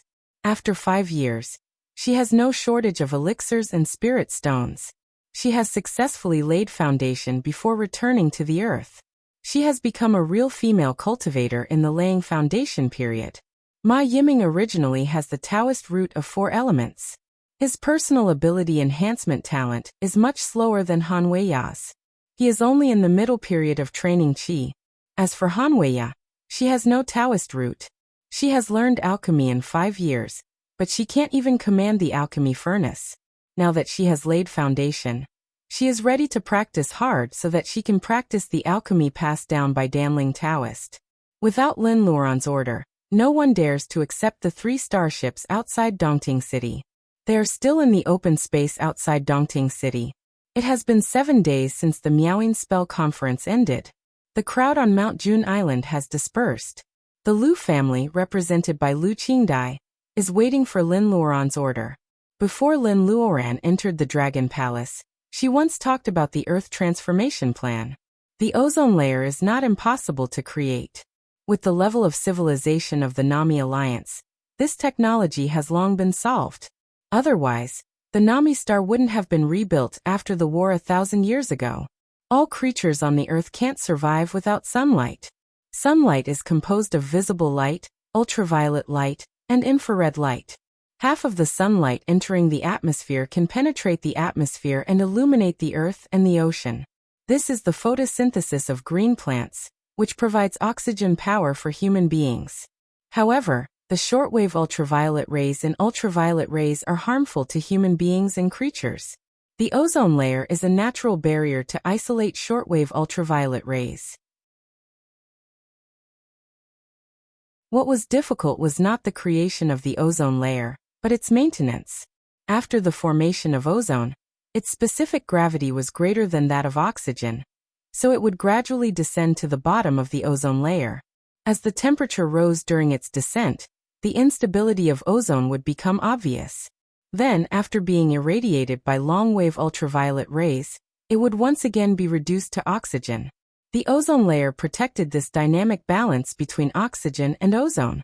In addition to protecting the animals and plants on the Earth from shortwave ultraviolet rays, Lin Luoran believes that the ubiquitous gray fog that completely repels Reiki has something to do with the ozone layer. The most important task was to stabilize the ozone layer and restore the vegetation on the surface. Without oxygen-producing plants, the artificial ozone layer will soon disappear. Lin feels that there is still a long way to go to make plants grow on the scorched land. However, she can provide a lot of species. Great changes have taken place in Lin's space. The cottage was still the same, and the spiritual fields were still the same. What had changed were the 2 mountains and the lake. Lin Luoran transplanted many trees to the mountains, and they grew well. However, last time she went to the wild planet with Danling Taoist's legacy, and prepared to transplant some species to the 2 mountains. A red-tailed monkey was moved in with a branch. Yes, she realized that the 2 mountains and the lake could now support living things after losing the benefit of accelerating ripening. Big black bears, small ants, birds with wings, fish, shrimps, and shellfish in the lake. Except for Lin Luoran, humans are still not allowed to enter. The 2 mountains and the lake outside the spiritual fields are evolving to a complete biological chain. With this as the price, she faintly feels that no matter how high her personal ability is in the future, the spiritual fields and the cottage will not change. In fact, she is not a greedy person. Such a large area of the spiritual fields is enough. Lin Luoran is looking forward to the growth of the space outside the spiritual fields. When the white fog dissipates little by little, will she finally get a small world? Wood Wolf despises her whimsical idea without a trace. Fire Phoenix laughs at her personal ability. She hasn't completely unlocked the space seal after about 1,000 years. Lin Luoran really wants to say to the two of them, "You bastards." Lin Luoran comes down from the mountain. She waves goodbye to a monkey that bumps into the transparent enchantment and leaves the space with many seeds she has prepared. Grains and vegetable seeds that can be used as food are part of it. She has also bred a batch of saplings in the spiritual fields, including various fruit trees, ornamental trees, and shrubs. They are all half-grown saplings of 3 years old. After seedling, they are all planted on the mountains. Lin Luoran is not sure if they can resist the harsh environment of the earth. She only hopes that the result will not be too bad. Out of the space, Lin Luoran meets Lu Qingdai and an old acquaintance on Mount Jun Island, the former mayor of Dongting, Pang Xianzhong. She thinks that Pang Xianzhong is here for the 3 starships. In fact, Pang Xianzhong is interested in the environmental transformation plan. To be more precise, the political decision-makers of the Earth Federation, who Lin Luoran has never contacted, are led by Pang Xianzhong. They are ready to cooperate with Lin Luoran. Mount Jun Island is sealed and the Lu family is forced to move to the Moonstar. Lin Luoran doesn't bother to investigate it. Although she doesn't like to be involved with politics, both sides have the same purpose. Lin Luoran is not opposed to cooperation. After many years, she looks at the same thing again from a certain level. Her mentality is different and she is also much calmer. "Mr. Pang, can you help me find a place to store the 3 starships?" Lin Luoran doesn't want to compete for interstellar hegemony. She just doesn't want others to bully this planet casually. She doesn't mind where to put multifunctional things like land and air like starships. Therefore, her attitude is very casual. To rebuild the scorched earth, in addition to improved plant seeds, early bunkers are indispensable. Since Mr. Pang said that the Earth Federation is willing to help, I will leave this matter to you. Pang Xianzhong is meticulous, and he never fights a battle he is not sure of. He also answers the key points Lin Luoran asks clearly and logically. He doesn't mention that bunkers are sold according to the regulations of the Alpha Alliance. It is estimated that after the Dongting incident, the Alpha Alliance will be so angry that many items will be restricted to the Earth Federation. If it is someone else, these difficulties will become the capital of negotiation. However, Pang Xianzhong doesn't mention it in front of Lin Luoran. "Qingdai, do you have any idea about the cultivation center I asked you to rent? Those saplings and all kinds of seeds can't be piled up casually. Without special care, they can't be planted.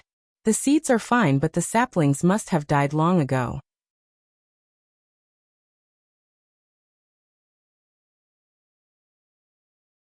Chapter 497. It turns out that the so-called bunker is a special metal ring buried deep in the soil. Under the action of magnetic force, when the instrument officially runs, it will form a semi-solid air shield. This is the case in several surviving federal gathering places on the Earth. However, in places with chaotic atmosphere such as Moonstar, more advanced bunkers are needed. The construction of these bunkers also needs energy support. Inspired by the magical weapons many years ago, the Earth Federation uses the inner boluses of mutant monsters. The bunker was soon in place. There were many volunteers who did not need to be paid for the reconstruction project. Some teams of agriculturalists were stationed there. Some white-haired old men were crying as they held many species that had died out in the war. More people stared at the small saplings as if they could see the bright future of green trees. In fact, in the past 300 years, the Earth Federation of the New Era has done a lot of research on how to restore the Earth's land. One of the most effective ways is to bury the expensive inner boluses of mutant monsters under the soil. If the plant seedlings are strong enough, they can survive the initial suffering period. Although the fruits may be inedible, the harmful substances in the mutated land can be improved after a few generations of planting. Although the effect is the most obvious, the cost is high enough to make the Earth Federation flinch. After all, Reiki is the gray mist invisible to the naked eye. It kills the organic matter in the soil. Reiki is the most effective thing to deal with the gray mist. Many years ago, when Baojia was seriously injured and lying on the operating table, Lin Luoran understood this. However, Lin Luoran does not intend to follow the proposal of the agricultural scholars in the experimental field this time. There are so many inner boluses of mutant monsters. Even if she is asked to kill them, her hands will be numb. She has something better. Liao hinted that her mother lode of the 5 elements can come in handy. Lin Luoran remembers that she has never talked about the mother lode of the 5 elements in front of Liao. Liao talks mysteriously all day long as if he knows her situation very well. Now he and Cyan Little Fox have gone to the former Weifang in Shandong. Liao has not given up on the Green Mountains country yet. Lin Luoran doesn't know when they can come back. After the volunteers clean up the mutant monsters, they successfully install bunkers and build defenses. Lin Luoran chooses a night to put the mother lode of the 5 elements into the ground, and drives away the gray mist in the experimental field. When the soil quality is improved and plants can survive, she can take back the mother lode, and start to transform the second area. What made her a little worried was that the gray fog that was chased away only ran to somewhere else and did not disappear. It seemed that Reiki could only fight against the gray fog, but not destroy it. If this continued, the gray fog on Earth would gather together. If she couldn't find a solution by then, the situation might be worse than today. Sure enough, everything had its risks. Lin Luoran disguises herself as an ordinary rebuilder, and plants a locust tree on a hill outside Dongting City. The quality of the groundwater has changed a long time ago. Water from Dongting Lake has to be used for irrigation. An artificial lake has been built in the low-lying area. Some small fish and shrimps are attracted here and stranded in the place where the lake water has been. The volunteers don't eat them as Lin Luoran expected. Instead, they take the initiative to set the fish and shrimps free. They are better than she thought. Volunteers work for free. Most of their food is provided by the federal government. Occasionally, some wealthy big businesses will give volunteers extra meals.